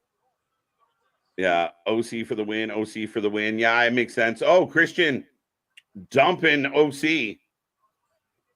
Big knee by Nickel. Right. Taunting him with the TNT belt. Well, he's also a champion. What? Oh, the patriarch is all tossed. Goodbye, everybody. Now, with everyone else out here wearing actual, like, realistic clothes, they're just looking like Steve Jobs assholes. To see Killswitch, Luchasaurus, Lucha Kane out there with his super shredder shoulder pad, it really is just like, wrestling's funny sometimes. It's like a live action cartoon a little bit. Yeah. One of these things is not like the other. Right. Like, could you tone down the dinosaur shit a little bit? Couldn't he still keep the mask on but wear like a blazer? That's too much. Like, turtleneck dinosaur. Turtleneck and a blazer. We're in picture, which seems perfect for this. Right. So we're going out of picture in picture on our end here. If KJ's taking a pause for the pause here. Pause for the cause. There, I can say words here. Robert, I don't know, but you said it and it's just perfectly timed there. So bye-bye, daddy. Pause. But yes, folks, let me know who you're taking for this match, whether you're taking OC or whether you're taking Nick Wayne. And how are you feeling so far about Nick Wayne's kind of build, his presentation? He's out of the young crop of guys that we watched from GCW that have signed with AEW, like Nick Wayne signed, Blake Christian signed. I don't know if Jordan Oliver signed. I think they're all kind of in that same pool from what we've seen with GCW. I mean, I know Nick Wayne's having to sit there and, play second fiddle, and his mom's, possibly getting more shine than he is. But I think this is kind of honestly the best use you could do with somebody like Nick Wayne. He's managed to escape the, the troves of, Ring of Honor. So would it be interesting to see if we turn it into Ring of Honor, went back to its actual Ring of Honor views and was more their NXT and everything? You could have Nick Wayne, Blake Christian, Daniel Garcia, etc., all be that, bracket, that upper echelon for champions. But I think it's interesting to see that Nick Wayne's been up on the main roster and is in, again, arguably one of the few things on Dynamite on AEW television that seems to be consistently good. Larry Turtleneckosaurus. I love it. Ooh, well, Nick Wayne is a star. He needs to get a push. He is pure wrestling talent. Well, there you go, Freebird. I didn't get aggressive. People attacked me and I clapped back and got blocked. Well, again, we won't do you that wrong here over here. We're, the wrestling utopia, like KJ always likes to say here, but 100%, folks, if you haven't done so, be a friend, tell a friend, like, share, and subscribe. Again, the best gift you can do is sharing our link somewhere, or even if you get blocked from somewhere, just tell them, screw you, I'm going to go enjoy the Wrestling for Life Network, because that's where they have the wrestling with the blackjack and hookers. Pause. I don't know if I can say that and not get in trouble with YouTube. But, yeah, as we've got the Pockets defense is the way out of getting hemmed up here, by the way, is just in case you're ever like that Detroit cop there that just was terrible with tactical fucking advice, or Steven Seagal. If you're ever getting hemmed up there, just stick your hands in your pockets and, they can't get you. MDB, absolutely Wrestling for Life Network over everybody. Facts. We still need to make that a damn t-shirt. Crossbody elbow from OC on the Nick Wade, and Nick started good, a little slow now. Are you talking about me or Nick Wayne? Or both? TK made any new announcement tonight yet, Nick? Not so far. Not so far. Don't tempt him. Don't you put that evil on me. KJ's already done it with talking about a Chris Jericho match, so don't anybody start speaking about some shit like that here. But a tornado DDT from OC. You guys are my first choice. I decided to give someone else a chance. Not happen again. Well, see, now you learned your lesson, folks. See, EQ or BK. Why am I struggling with letters right now? Apparently, good old education system there from America. But bridging fisherman suplex. Mr. Perfect will be proud there. But BK, that's why you learned your lesson. This is the only place that actually talks the wrestling. Actually, is just having a conversation. You're hanging out with the homies. You're hanging out with your alternative commentary. Your favorite wrestling buddies. We're just one giant family here. We are the patriarchy, much like Christian out here. But absolutely. Oh, so Nick Wayne just teasing OC with his little taunt there. The little, I'm gonna just tap your chin. I'm gonna just tap your chin. Super kick. Folded that man like a lawn chair. Nick is the only person that I know that needs carbs. Well, needs is a perspective term. It sounds from the OC. Nick Wayne would be great at NXT. Be like Nathan Frazier axiom. No, don't put him in the Not Man squad. We don't need the Not Miss League. Skinny boy, hyper athletic prodigy. Nah. Oh, belly back suplex. Roll through. Two count from OC. If the DDT is patented, why do so many people copy it without consequence? I don't think it's patented.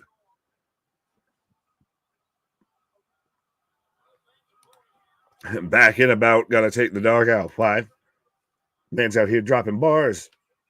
As we've got the Kingdom coming out here. And I'm so torn on this whole Undisputed Kingdom thing, just in the sense of Wardlow obviously needed more attention. The Kingdom did. Now we've got, what the fuck is going on? So we've got Beretta, we've got one member of Private, or Rocky Romero.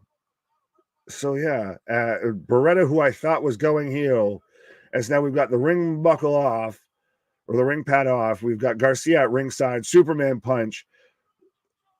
What the 2, 3?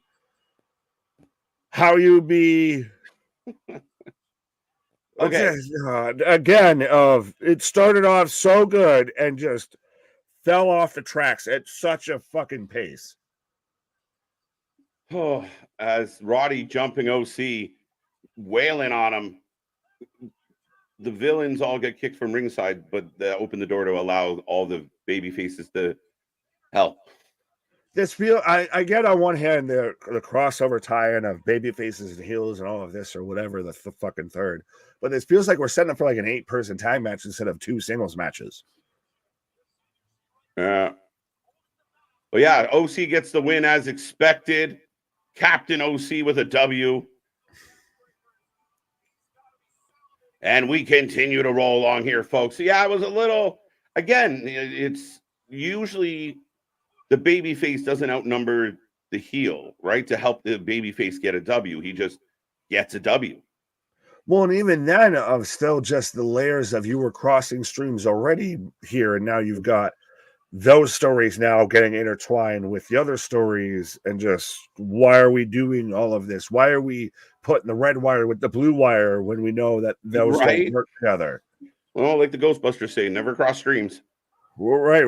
Well, I'm gonna uncross the streams here for a quick second. There you go, uncross my legs, I feel. Nick's going to take a pause for the cause. We are rolling along. Matt Taven looks like Rob Schneider. That's hilarious.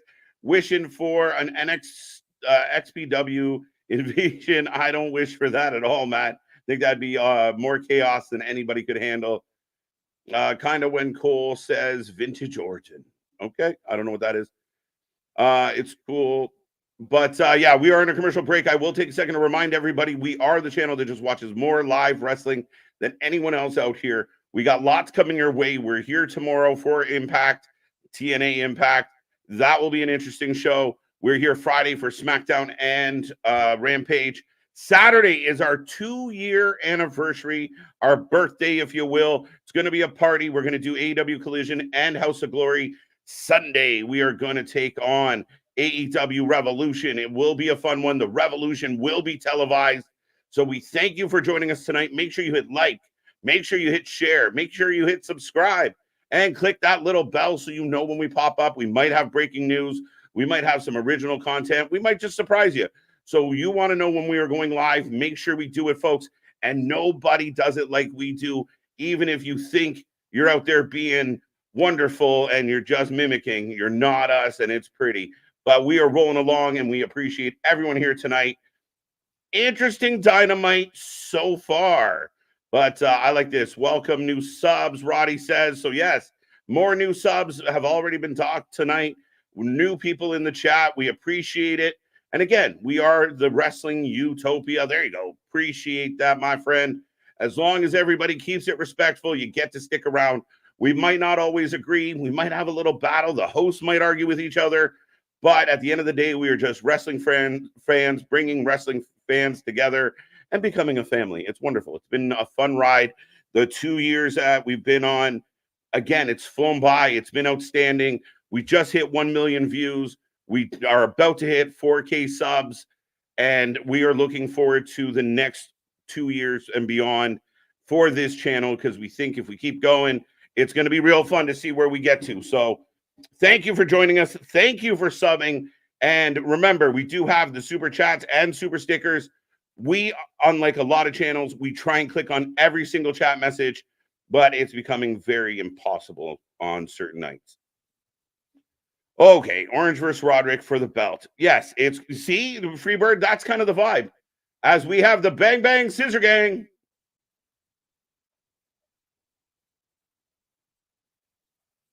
All right. But yes, the Orange versus Roderick should be an entertaining match. It's two guys I like in the ring.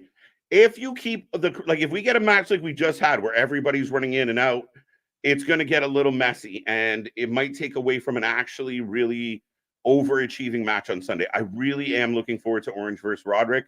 I don't love how we got here. I don't like the build up. Right now, I have 6 men on my screen that all had issues with the Undisputed Kingdom, and not one of them have addressed any of their issues. Shit, was it Caster or Bowens? One of them, Bowens, I think it was, went through a plate glass window. No revenge, no callback, no nothing. I think Jay White going after Roderick Strong might have been fun. The Bullet Club going after the Undisputed Kingdom might have been fun. Instead, the Undisputed Kingdom feel like they're on the bench and a bit of an afterthought. But I digress. At the end of the day, the show rolls on. It's been an entertaining show on some levels, and we will see what is up next as Chris Statlander coming to the ring with Willow and Bibbins. What up, Bibbins? Let's go. We appreciate that, my guy. We really do. We really do. We pride ourselves in being second to none. OC is on every night defending. We've said this 100 times, my friend, Theater of the Absurd, but we are in a fantasy wrestling league with a bunch of amazing podcasts run by our friends Cheap Pop. Go check them out on Instagram. If you go to our page, you'll find them. They are awesome. We've had this fantasy league for a while, and Orange Cassidy is our captain because he has more title matches, which is bonus points, and he gets booked every week. Tony Khan loves Orange Cassidy, and he rarely loses. But here comes Sky Blue with Julia Hart. Now, some mixed. So, is Julia coming down with Sky, though? Okay, she is. All right, so this should be an interesting match. As Sky Blue taking on Statlander. Two pretty solid young women. This should be a decent match. I want MLW invasion of AEW. That's what Tony should do. Tony should make friends with MLW. MLW hates the WWE. AEW hates the WWE. Work together. Come together. Let's do it. That'd be cool. See, I'm okay with that. That works. The Bang Bang Scissor Gang are in action this Saturday on Collision. Okay. I actually built that ring. I'm headed back at 11 to break it back down. Brooks was here. Well, sir, if that is true, that's awesome. Great work. The ring looks like it's doing very well. But yeah, no, thank you for stopping on by. We appreciate that for sure.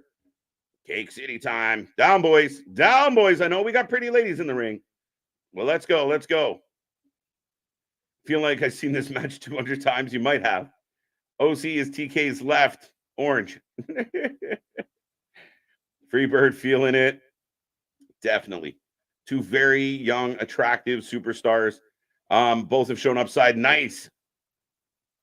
Sky Blue yanking Stat down by the hair a couple times. Stat having none of it as she pops back up.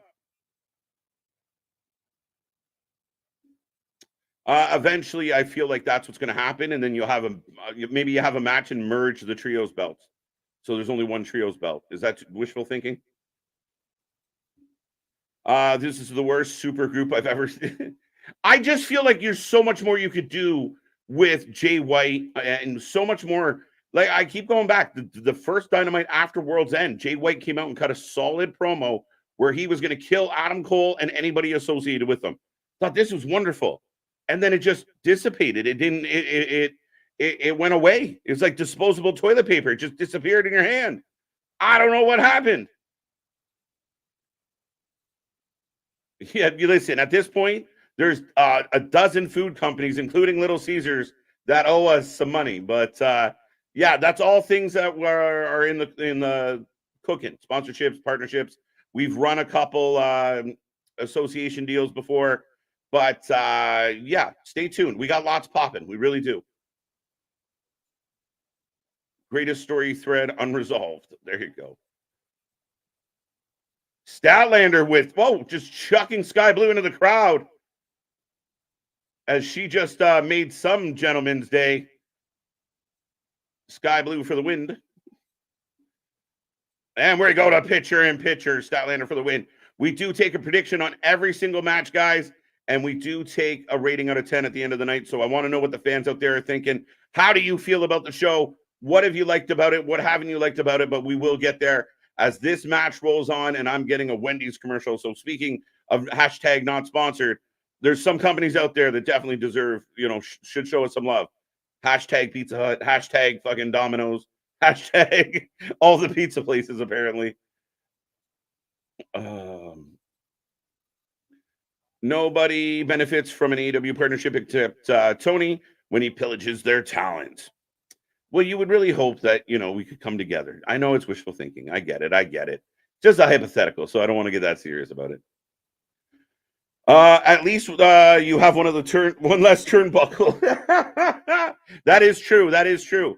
Out to our friend there. One of the turnbuckles might be missing when you get there.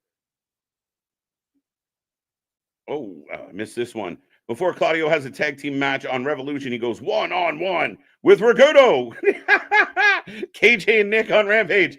Yes, he is taking on Ragudo on Rampage. Again, for me, maybe I'm just too old school, too much of a classical wrestling guy. Claudio heading towards this big pay-per-view match, this grudge match. I'd like it to be kind of connected. A random match with Ragudo on the way to this match, to me, serves no purpose. But it's Rampage, so do we really? I don't know. Nobody benefits. Got that one. I thought that. There you go. There you go. I thought that too. I got you. I got you. Jay White is stuck in the stupid group. Why is he in a super group? A thing with no dominant faction to face. And I think that's my issue with Jay White. I love Jay White. I think he's a good talent. I really got excited about the idea that he was going to go after. I mean, if he was going after Roderick Strong right now because he has beef, he can't fight Adam Cole. But if he was going after that faction, and you had Wardlow playing bodyguard, except now we got Wardlow cutting promos and being put in meat matches. You got, other matches happening that don't involve the Undisputed Kingdom. There was a real chance for like Bullet Club versus Undisputed Kingdom. I thought it would have been really beautiful. And we just never got it. It never delivered. It never came to be, unfortunately. Oh, yeah. No sympathy. World's smallest violin for that group of men.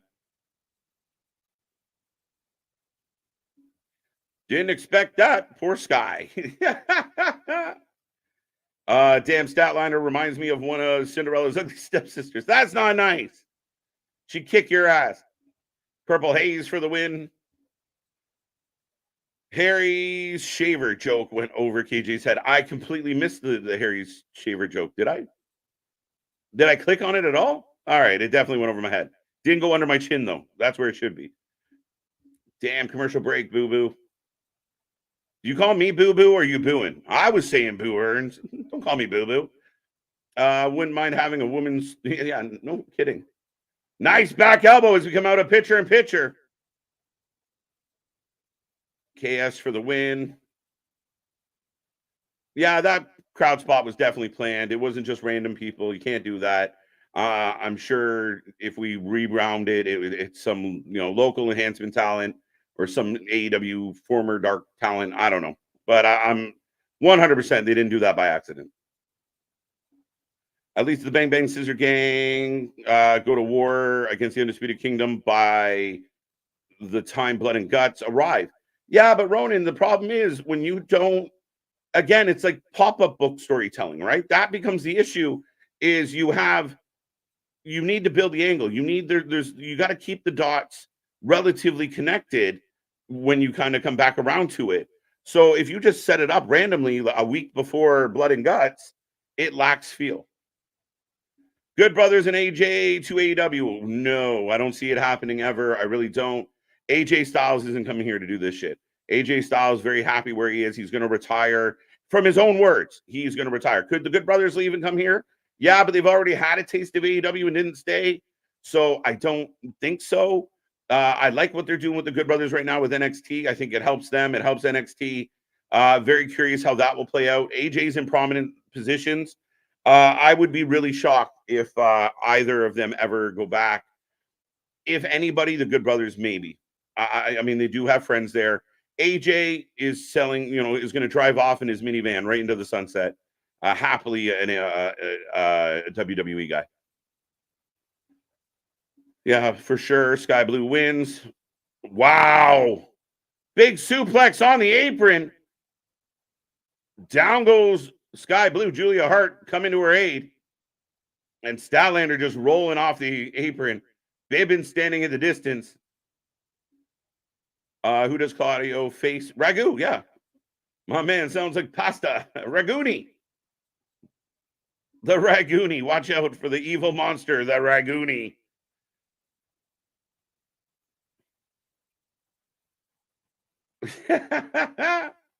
Drop toe hold on Stat into the stairs. As Sky Blue bumps into the cameraman. Again, Joe Gacy flashbacks. Hundo. Canadian Destroyer followed by a super kick. And a roll up. And a kick out. Not bad, not bad. I'm liking this match. I've enjoyed this match. I like when the wrestlers sell. It's a big thing for me. Jay White feels locked inside a faction. The faction really only helped the Guns and didn't help him. I wish the Guns were given more tag matches so we would care more about the Guns. I think they're a good, young, talented tag team. They're a tag team I think would really benefit from time in NXT. Oh! Well, we got a two. We got a two. Off the driver. Magnus?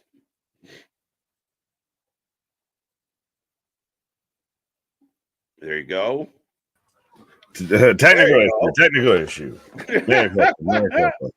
I love you, Sky. Was trying to come in proper, and we got the distraction. Julia Hart with the belt shot. And Sky Blue about to pick up a W. Code Blue. And again, Bibbins, Koss, Statlander, the W.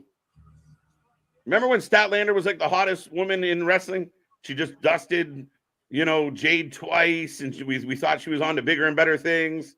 Yeah, she dropped the belt because we thought she was going to be a women's champion, and now she's just out there with McGruff. I'm too old for this shit somehow. With Bivens. Korean Jesus loves you too. Leave Korean Jesus alone. What?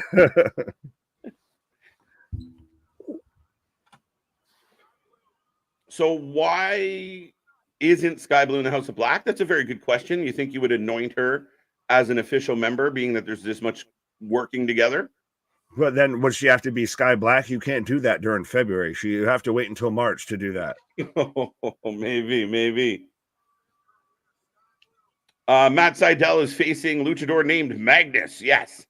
Magnus and Raguni will be in action on Rampage this week. I don't know, though. Are those matches being changed because of the visa issues? Raguni? Wait, I heard this a little when I was on my pause when I was coming back here. So we've Claudio. got FYRD, we've got we've got an Italian American hockey player, we've got Raguni showing up here. We're back to the Bucks. Oh, take a look at this. Oh, the last time they bursted in someone's locker room, it didn't go so well for them. So right, that's why. Swing away, boys. Swing away. I'm waiting if they're getting playing with this here. Yeah, they're Joaquin Phoenix in signs. Swing away. Yeah, Claudio, who sounds Italian, even though I know he's Swiss. But Claudio versus Raguni. I think that's something. Oh, look, a room of back. Are we gonna get like Crow Sting, Joker Sting? Because have you seen the stuff that's come out from the remake of the Crow that's got everyone up in arms? Yeah. Because it's Darby Allin as Crow, apparently. It should be. All right, so the Bucks go in a room, and it's a room of bats. Was this a school for ants? Wait, it's a school for bats. The Bucks doing a Punk storyline where they're trying. The problem with the Bucks is, again, they're probably the worst thing on the show. Like, out of everything we've gotten tonight, they are the least interesting shit ever. Well, and you're doing a Punk storyline a day late and $1 short. Like, you had that guy. You could have sat there and tried to let bygones be bygones and make one of the biggest stories in pro wrestling history. And instead, you'd rather do your petty bullshit. You'd rather wait until he's on the other side of the fence and then take your shots. Mm-hmm. You're not that guy. It's the IWC. I won't say anything to your face. I'll wait until you walk away, and then I'll put some shit out there. Then I got tons of things to say. Oh yeah. Oh wow. The Bucks kept saying where was Sting all night. I didn't check the locker room until now. Why would you not go to the first place he probably is going to be at? The worst pinata party ever. I like that. Where the pinatas fight back. Right? You need to fucking bring the pinata to this party.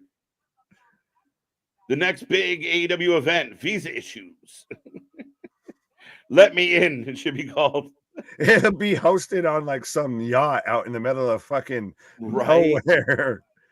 out there in international waters. We're gonna literally get like the monkey knife fight from The Simpsons on the next AEW show. I like this idea though. Wait, are we getting Joker Sting? Yeah, I mean Nick just said it. Definitely playing mind games with the Bucks. I wish Sting was doing this cool shit against somebody cool. That's my only beef here. I wish even if it was the Bucks, like if we had been doing this feels we're trying to cram in actually really putting over this is the end of Sting within a week, within the 4 days that everybody likes to shout out on social media versus the 5 months we had building into this. Yeah, really. Yeah. I mean, again, it feels a bit like, we talked about it before where Sting's having matches with like the workhorsemen.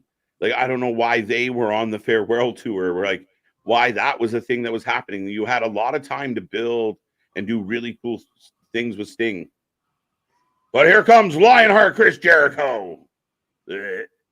Hey, at least we don't get to hear Judas. That's a thumbs up. Right. We get to avoid that. That is, yeah. Should it just be going to cut into Judas? I'm going to be mad. Should it just be considered more midlife crisis Chris Jericho instead of Lionheart Chris Jericho? Yeah. Remember when I used to be athletic like 20 years ago? Yeah. I mean, that's the thing. Like, I know there's a lot of people will throw that in your face when you criticize Chris Jericho. Is that, well, he's a Hall of Fame career and blah, blah, blah. Yeah, okay, great. But it feels like fucking Michael Jordan on the Wizards. It doesn't work anymore. Facts. Prime example. I was literally running through my head. I was like, who had a last minute run on some shit team? Yeah, that's what this is. You can still be the GOAT, but if you sit there and you have an extra year or two that you should have really not done and just taints our last visual of you, that's what this is. Lionheart Jericho, let's go. Sting's last match goes back to TNA. Is anybody tell me this match doesn't make the casual standard fan just tune out? Let's be real. Oh no, that's what their audience is. It's now become the niche upon the niche upon the niche. You're folding in a smart mark audience within itself.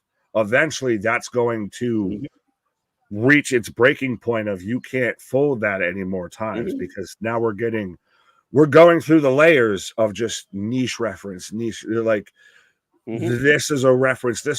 There's 10 people right now watching live and in the arena that actually are excited for this match. I don't give two shits. I don't.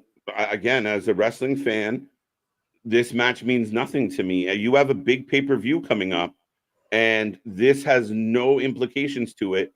And here we are. And again, dude, you can't have people like Penta or Phoenix or a bunch of other guys on this show because you're using CMLL talent like Atlantis. This feels like the first or second match that you have when you're playing a career mode in any wrestling game, and this is the guy that you face. Like, we brought in an international superstar from Mexico. So let's start this off. Nacho Libre. Nacho! This question, I love this question by AJ. Where's Tony and Maria and Deonna? How have we not had any build for that women's title match tonight? But we got this. Again, it's my favorite clip to use for any response, especially lately when it comes to wrestling booking of do something else. Do something else. Yeah, I was really hoping that this match was going to happen. But we will take your predictions, folks, as Damien's taking Jericho. It's going to be Jericho. It should be Jericho. There's like an onion. It could be Chris Jericho versus 300 Spartans. If Tony Khan's booking it and Chris Jericho's behind the creative of it all, Chris Jericho's winning somehow. He'll get 299 pinfalls. Oh, really poorly done monkey flip on the second one because Jericho's blowing out.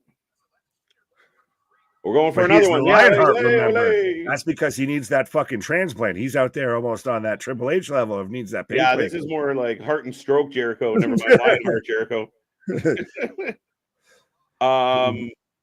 This is heavily winded Chris Jericho instead of Lionhearted Chris Jericho. Like, yeah, here's the question. Like, is O'Shea Jackson Jr. at home right now going, this is great? Or is he on Twitter like, who is this? And they're like, fuck you. Right, exactly. But that's again, is the issue of rather than try and explain, here's someone with some notoriety, some popularity, someone who shouldn't be a wrestling fan, but is. So rather than with arms wide open, we'd rather play gatekeeper. Jericho's being strung up by the other Atlantis Jr. Does this prove that Atlantis, the great city, is real here? Have we've got two Atlanteans here? Terrible. Like, guys, this is like at a fucking snail's pace. Has anything outside of the women's match so far moved at any bit of a clip? The women's match was my favorite match tonight so far. And even that had a fuckery finish. What? No, I was just gonna say, but everything's moved at a slow fucking pace here. Usually there's a lot of brawls and stuff on a like go home show. Like there's a lot of run-ins, and then Tony starts adding matches left, right, and center. I kind of missed that go home show tonight. Like we're not getting that. Of like, it's been very, like you said, even that trios match. I don't give a shit what anyone says.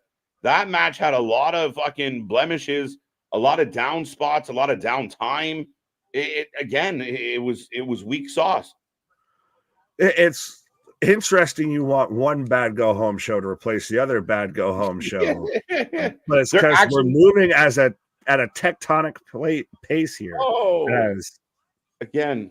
So slow motion Hurricane Rana. Why does every AEW match, and again, like I said, I know I'm not here every Wednesday, but why does every AEW match look like this is rehearsals? Like you had it last week with Deanna and Madison Rain as we're in picture. It looks like everything's the walkthrough before it's the actual match. Like when does the actual action start? Yeah, I mean, again, it does look like two dudes practicing their moves. Like it's unfortunate, but like that whole spot there, they drag up the stairs and they slowly go up. Then they slowly hit a Hurricane Rana. And there's no impact. There's no oomph to any of it. Isn't AEW doing a CMLL Forbidden Door with AAA? Not to my knowledge, because those two companies will not work together. They hate each other. AAA and CMLL will not work together. You remember when they did past shows that Penta couldn't be on and other people couldn't participate in because of the relationship between the two companies. Yeah, that's pro wrestling cartel right there. That's 100%. They do not go with each other. Every time I watch Dynamite tonight, I doze off. Then I heard layers. Chris Jericho for the win is basically playing. The headset is going to hit them in the match. Meant to say Lionheart, Chris Jericho for the win. Okie dokie. You got us in the first half and the last half. The middle just fucked us all up there. Maybe they're not. Well, that's all the issue is how these visas work out. And we're in picture, but both men are going up for a superplex. Well, I was going to say, welcome to America, though. Oh, that looked ugly. I got a frog splash. I don't know if I'm ahead or behind. We're the same. Slightly, it might be a second ahead. CMLL isn't the Forbidden Door. That she's the backyard fence at this point. Yeah, the interesting thing with that is, again, are you going to do New Japan? If it's just AEW versus CMLL and you're trying to sell out Arthur Ashe, good fucking luck. I do not think it's possible. If you're going to do that card, if it's just those two companies, it's got to be in the South. It's got to be Texas. It's got to be, San Antonio or New Mexico. If you're going to have that, those. But do not have it a three-way, Yeah. Someone's going to get shit on their head here, but we have a three-way, and we have New Japan, CMLL, and AEW. Yeah, I mean, if you're going to do Yeah, if you're gonna have New Japan involved, I mean, again, is that getting too? Or is it becoming a revolving forbidden door, and there's too many people running through it? It's not That's that all of it. forbidden. But like, honestly, at this point, the forbidden door has even gotten to the point it's been blown off the hinges at this point. That's more of a fucking glory hole than a forbidden door. Of at this point, it's literally what's left to do that's we haven't seen, that we couldn't see, that feels new, that feels fresh. That's a holy shit moment. What's left? Yeah, I don't know. I really struggle with that whole concept. I think the forbidden door should have been every 2 years for that reason. Every year, I didn't think this year's was as good as last year's. Now, people disagreed with me, but again, especially when you're signing a lot of this talent, again, like you said it. I mean, it doesn't feel so forbidden anymore. It's like forbidden, like the priest's daughter, but we all know what that means. He's the one that's going to do something strange for a little piece of change. I would book better than Tony. Join the club. Right. It's Aki Man. What? Little man. Oh, yeah. Again, a really slow. You do a move to me now. Oh, here. Hey. Oh, wait. Come here. Oh. Let's set this up. Nice suplex, but took 11 minutes to hit. Afro Circus. Jericho kicks out. I thought the opening promo was good, guys. I liked it. I mean, again, I didn't quite get. You already had the rivalry. I didn't know. I didn't feel like Hangman had to sell the ankle and then do the crutch spot tonight. They already hate each other. You didn't need to do that. But I'm okay with it. I don't mind it that much, and especially I think it's more of because of what we know and what us, to an extent, the fan base or the Twitterverse that pays attention to that shit more knows it than what we actually got. Because if you aren't on Twitter and you just go off of what you see on TV, it makes sense. I think that was really great. The women's match was really great. I assume Sting's going to be the last spot, and I'm hoping it's good, especially seeing how it's going to be his last time on television. But it seems like for every hour of actual television, we get about 15 minutes that's actually good. The rest of it's kind of placeholder. Yeah, we're rolling along. This match is boring. This match is slow. Look how slow they are achieving. Jericho does an Irish whip, follows in, and then the nice power slam by Atlantis. Like I said, this is the debut of like a 2K game when your character's still at like 60. Yeah. There you go. Fair enough. I mean, some people think he's the Booker of the Year, so much so that they get him tattooed. Well, and then you saw people countering with the Triple H tattoos and everything. Like, that was funny. That's too much for me. Like, I know I got some tattoos. You got more than me, but I said I'm getting our logo. I said I'm getting our logo when we hit 10K subscribers. I will take you guys on the tattoo journey as I get our logo, but I'm not getting Triple H. I'm not getting TK. Honestly, I'll take that on you. I'll take that with you. It's been a hot minute since I've gotten a tattoo. I'd have to figure out which arm I'm going to get it on. But yeah. I get our logo at 10K. So help us get to 10K, and you can watch me get a tattoo. Right. Lionheart Chris Jericho. Yeah. Except he's like Mufasa after he slipped off the gorge. And have you seen the theory? Then this will be more relevant and entertaining than anything in this match. That the Cody Rhodes Simba theory. That Cody Rhodes is basically yes. It works. Right. Oh, I just can't wait to be chief. Everybody eat right. There now I am, both rolling in the spotlight. Holy fuck, this is so bad. All right, put your legs here. If Meltzer gives this more than a 4 rating, I will fucking track him down. I just need like the Matthew cut here of like, you talk too much. You never shut up. That face plant connected. Slow. Oh, another Hurricane Rana. There you go. Oh, this match. This is awesome. No. whoever is chanting that needs to be taken out back.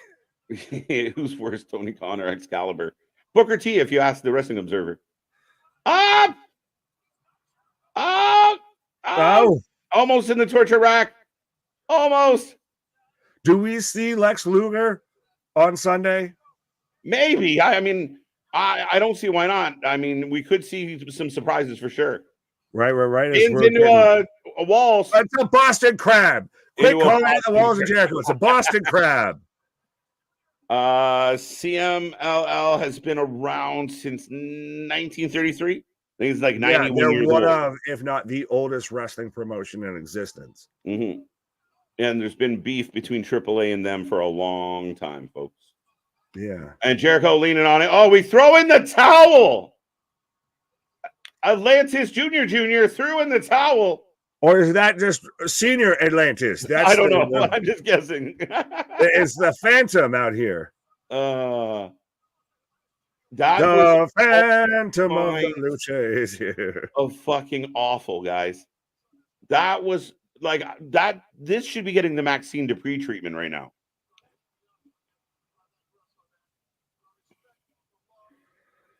Oh, that in your technically your farewell match at the end of the show. Oh, Jericho showing love. Nah, here's where he's, man with football and groin. Yeah, He's right. gonna turn around and heel turn here. Remember, Jericho was like the uber baby, like wants to be a babyface. No one knows what's going on with Chris Jericho. I'm waiting for this other mask guy to be like an AEW talent, and then we're gonna get a Revolution match. Yeah, have it in QT or something. Like acting like we just did a good thing. At least the guy from CMLL, Atlantis here, selling his ass off. What? Look. Why do I care? They're going to book this grudge match for Revolution here. Here we go. No, we're just going to hug it out. Dude, like they're acting like they just put on a show. This is your fucking, like, this is, so bad. I'm out here. I'm literally fucking bad. I'm trying not to be out here slack-jawed and trust me, everything. No, trust me. I normally am not quiet, but I'm just confused as fuck over here of like, why should I care about any of this right now? Why am I supposed to be invested? Why am I supposed to be clapping? Shit. The scramble. The three men that were going to be... Wait. What the fuck?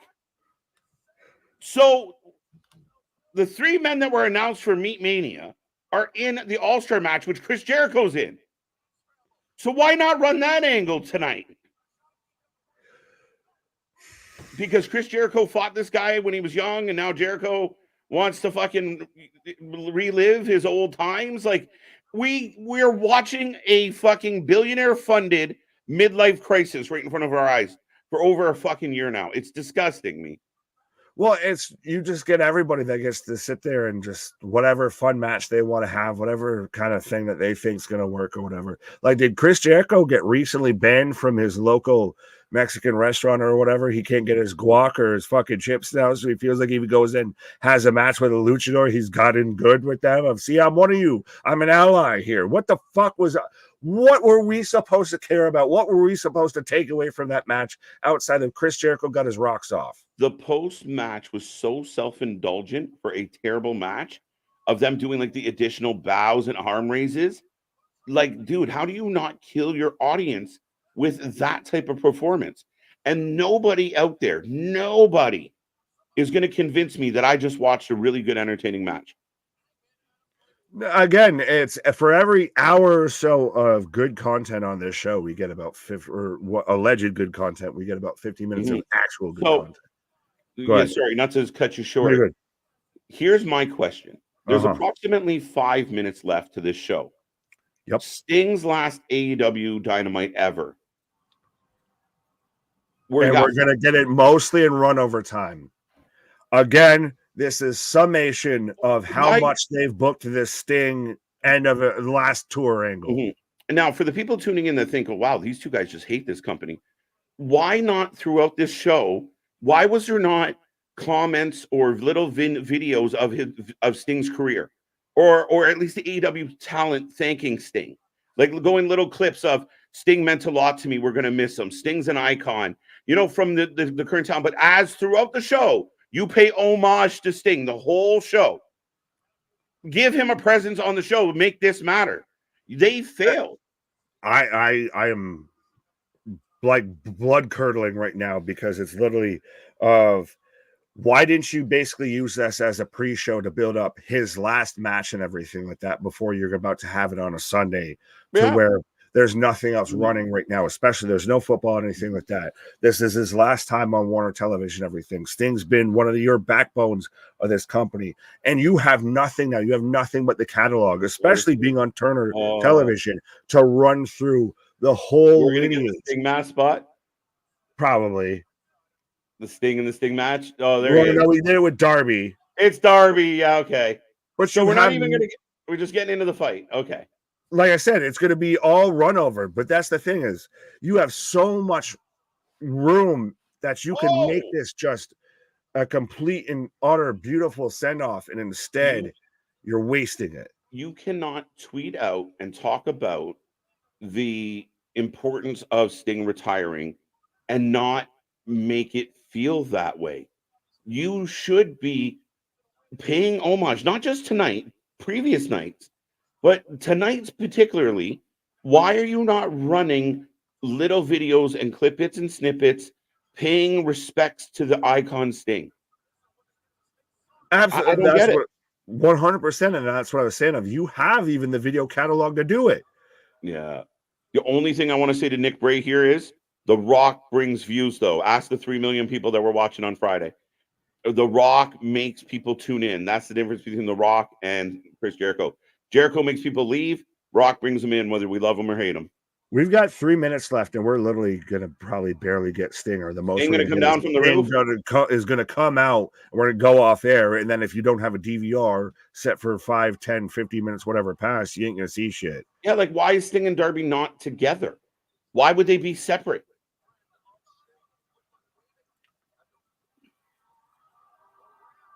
As now Ric Flair is coming out. So again, we are putting Sting under so much with this here.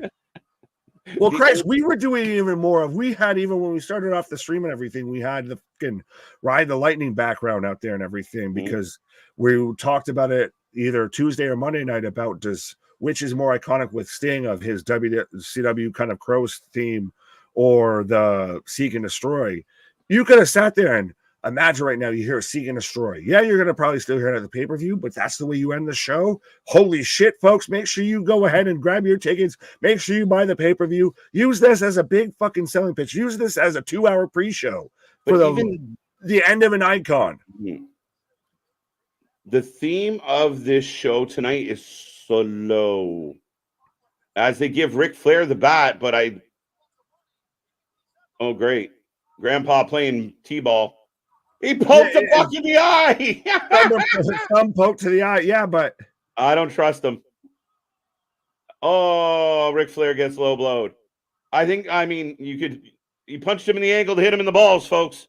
Ric Flair out here hitting chops and everything, like I said, is like Steven Seagal sitting there doing fucking keto, just sitting there of just, you take a bump and you take a bump and you take a bump now. My favorite part of this entire show was the Ric Flair poke to the eye. It was the best thing on this show tonight. My guy, we're about to go off the air to anyone that doesn't have it to go, past 10 o'clock.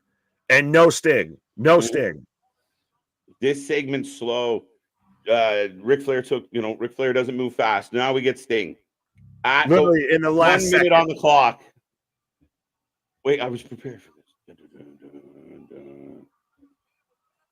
There we go. Yeah, except if they only did that. Yeah, that's what I wanted. Now the Bucks are going up the ramp, which, okay. Flair go home. Flair's still down. He's going to do it. Oh, he's dropping down.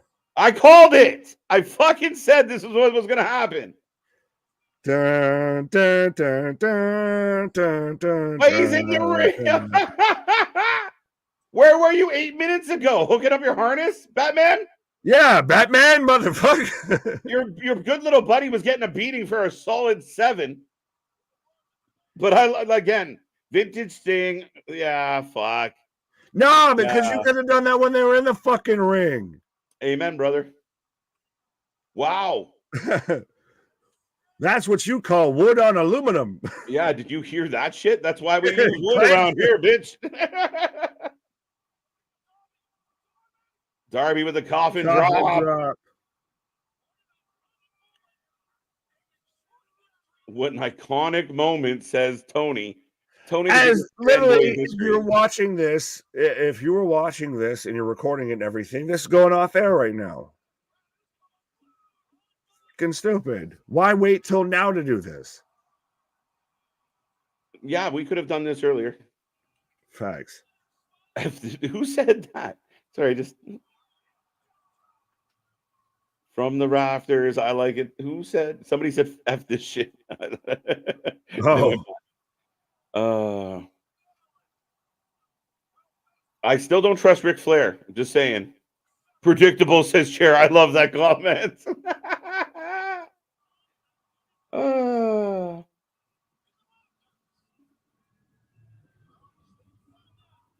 Cool rafter spot. Yeah, I mean, again, you get away with it because I like it. I mean, I feel, for all the times we saw that in the late 90s, Nick, it brings back some memories.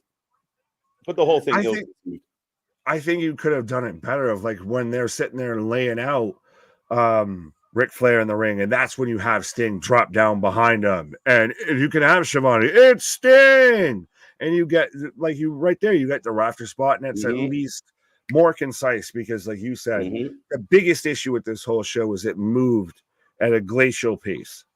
Well, and I think if I was doing this and it just me being me, I really think, like you said, they're in the ring, they're holding Darby. Maybe they're distracted by Ric Flair and Sting zips down into the ring behind them kind of thing. You take out the Bucks and then you give Sting the mic on your last Dynamite. You go off the air with Sting telling the Bucks how much he's going to kick the shit out of them. Absolutely, especially when the week before, or no, 2 weeks ago, to where you had the terrible spot to where Darby just pretty much just took a Jim Cornette promo and just recited it verbatim. It was good. Then my favorite. Oh, it was still good. And then after that, you had the emotional tie-in of Sting mentions, "Oh, my father passed away recently." Well, why couldn't you respectfully tie that in of my father just passed away? My father, just went, and you sat there and beat my children in front of me right as I'm about to leave. That's going to be the last image that they ever see of their father. And go into that whole angle. Use this, tie this in. This has been a lot of really great strings at the end, but we can't just tie them into knots. We can't tie our shoes here. Yeah, I like this. I hope there was a malfunction reason why Sting did not drop earlier. Yeah, he's just up there staring down going, wow, they're really kicking the shit out of Darby. Come on, Darbs. Come on, Darb. Oh, I believe in you. You got a match on Sunday. You're going to have to take a lot more bumps than that. Come on. You got a kid. But you guys are looking at the Young Bucks, who will be your next AEW Tag Team Champions in a division they ran away from because they didn't want to fight FTR. So hold on tight because that's what's coming next. Pause. I'm not really thrilled at the Young Bucks going to the AEW Tag Team Champion, going to be the AEW Tag Team Champions, like I just said, at Revolution. Right. Yeah, I can't imagine Sting and Darby win and then they just have a tag team tournament. The Bucks are winning this match. Yeah, and it's so unfortunate. Yeah. Now, ladies and gentlemen, if you're new here, we take a rating out of 10 on the show tonight. So get in that chat. If you're shy, just leave a number. We'll figure it out. But what did you like about the show? What didn't you like? Did this get you more excited for Revolution? And as excited as I am for Revolution, this show did not move a fucking needle at all. Except maybe during, Sky Blue and Statlander, but different needle. Different barometer there. Different barometer. But yeah, I mean, so Sting's final Dynamite was 3 minutes. Why not a final promo or video package like Edge got? Exactly. Why did we not make this entire show about Sting? It should have felt Sting all night. I thought that's what they were going to do, and it's amazing. I didn't even realize it until you pointed it out at the end of that's literally what they should have just been done. Every commercial, every picture-in-picture or anything like that, any little break spot, you cut to a video package of here's a highlight from Sting doing this, that, or one of, even if it's just his AW run, you just have when he debuted there, you have this and that, you have enough moments right there alone that you make this huge send-off versus Sting doesn't even feel like the biggest person involved in this match, like not even second or third. Ric Flair is a fucking guy not even involved in this match, and he feels more relevant to it than Sting does. Yeah, no, that's yeah, I guess on the bright side, the Bucks are trying to add some cinema. It's just not good. The problem with the Bucks, kind of like Jericho, is they think they're better than they are. And they, again, the last chunk of that show between the Jericho match and the Young Bucks, that big ending of your show, I'm curious what the quarterlies look like because it wasn't good. It wasn't good. Sting coming down, Ric Flair with the eye poke, awesome points for that. You know, Sting coming down from the ceiling, even though he was a fucking a day late and a dollar short. I mean, he's an icon. I feel like Tony Khan didn't do this justice. You can't just tweet about how big these moments are. You got to deliver these moments in a big fashion. And you could have done so many things tonight to honor Sting, and you didn't. If this is cinema, this is the Tommy Wiseau, the Room Community level of cinema with this of, oh, hi, Mark, with this, because, yeah, there's so much, but like TNA, the company that we thought was going to fold for the fourth time because they fired Scott D'Amore, can pull off all of this better than you, and you're the one with the billionaire budget, the fucking production team upon hand. You know, you've got any sort of advantage you could possibly have outside of common sense to get the fuck out of your own way. Yeah, no, again, it was more about the Young Bucks tonight than it was about Sting. And that is the fucking problem with this company, period. He don't look bad. Ric Flair is going to fuck over Sting, by the way, guys. That was all a ruse. I don't buy it. They'll forget that this happened. Ric Flair will cost Sting the title on Sunday. I'm convinced.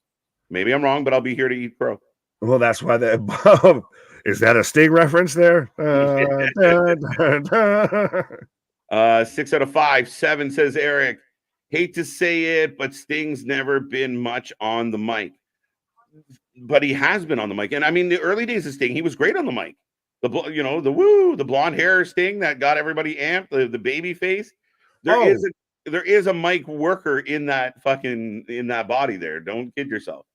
You like Surfer Sting on the mic? The most that I've ever liked Sting on the mic is, well, honestly, a bit of his AEW run and like Wolfpack, Black and Red. Wolfpack Sting, TNA Sting, like Joker Sting was real good. Like cutting promos.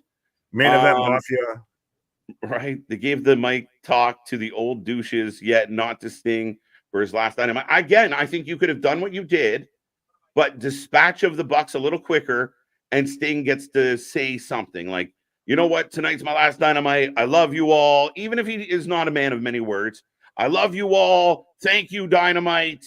I will see you Sunday in Greensboro. Woo, we're good. Well, and I think it's this missing aspect of, remember when we were growing up, of if it's a Raw, it's a Dynamite, or not a Dynamite, a Nitro or whatever, and it's their last time on TV, and you may or may not get the pay-per-view, and especially with that $50 price tag, you may or may not get the pay-per-view. You might just be here watching us talk about the pay-per-view. You don't pay for it, but spoiler alert, we ain't going to tell anybody. But that's the thing, is so you would want that to be your last sticking memory, and instead what we've got is Sting playing not only second fiddle, third fiddle on the last time we're going to see Sting not behind a pay-per-view wall. Yeah, I feel like they could have done so much more. I really do. I mean, again, I think if you were gonna like do this abuse of power by the EVPs, bring in all their friends, bring in all their fucking lackeys, make Sting and Darby fight 7, 8 guys, and make it epic, make it big, make it, fucking let's go, make it matter. Instead, we got all these fucking poorly acted segments. 1 out of 10 from AJ, 4 out of 10 from Ronan. 7 out of 10. Sting and Flair got me marking. I will admit those 2 moments did work. He stung. He Stink, stank, stunk. What is AEW Dynamite tonight? Right, epic finish. What? Again, yes, no, not really. Because he came down from the roof. Are we that easily amused? Here's a bouncy ball. You save yourself a lot of money watching wrestling. We'll just bounce the ball around because that's just as equally exciting or epic as what we just got. Like, again, Sting coming from the ceiling is an epic moment delivered in a kind of a shit show kind of way. We had 2 hours of a wrestling show, and we maybe had a half hour at most that was actually compelling, entertaining wrestling. 6 out of 10. Ospreay comes in. I felt like his debut was subdued. I really do. I think that the opening promo was good, though if I'm being critical, the Adam Page limp angle was silly. It wasn't necessary because they already hate each other. Everyone already hates each other. So it's fine, though. It was delivered well. Everybody was delivering it well. The women's match was my favorite match of the night. Jericho and Atlantis was hot garbage. And if anyone out there right now is like, oh my God, I love that Jericho match, I'm sorry, me and you cannot be wrestling friends. It was fucking bad. I mean, but there was some good stuff in here. Not all of it was completely terrible. Sting coming down from the roof made me pop. Ric Flair poking the eye made me pop. Not much else. Right. Well, sorry, 9 out of 10 from A Jobson Mega saying you guys enjoyed it, but begin to shit on it after. Yeah, because it went downhill, and that's what we even both worried. I especially pointed out after that first segment. I was worried. Go ahead. I just call bullshit. I mean, I think we were saying this the whole fucking night of like, what's this? I didn't say, wow, this is a great Jericho match, and then the show ended, and we went, oh no, that sucked. Oh no, I wasn't taking it as that. I was saying from the start of the show to the end of the show, like it started off well. And then it went downhill. This was a roller coaster straight down. This was feel the rhythm, feel the rhyme. Come on, y'all. It's bullshit bobsled time. We're going nothing but downhill. Yeah. The opening segment, the promo between Swerve and Joe, especially. I get how you feel about the Hangman thing, but I like it's kind of a double turn. That was good. So there's 15 minutes already. That was good. The rest of that was ass until we get to the women's match, which was good. Again, about another 15 minutes. And I was hoping something on the back end would be somewhat salvageable, but yeah, that was just a disappointment.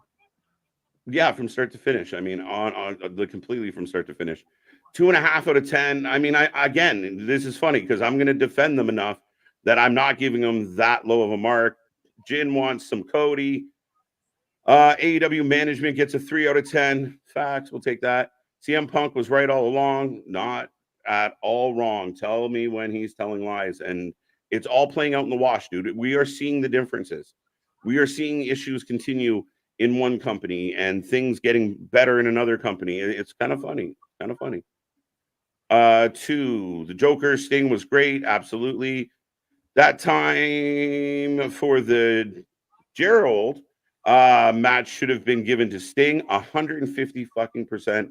Even the extra time, dude, they wasted time with that big like post-match fluff of each other. It was fucking stupid. There was much more of issues with matches tonight than there was anything entertaining. Tony Khan should have bought TNA for the Sting footage. Yeah, well, I'm sure they could have borrowed it for a price. Again, I will say respectfully, and I said this to start off the show.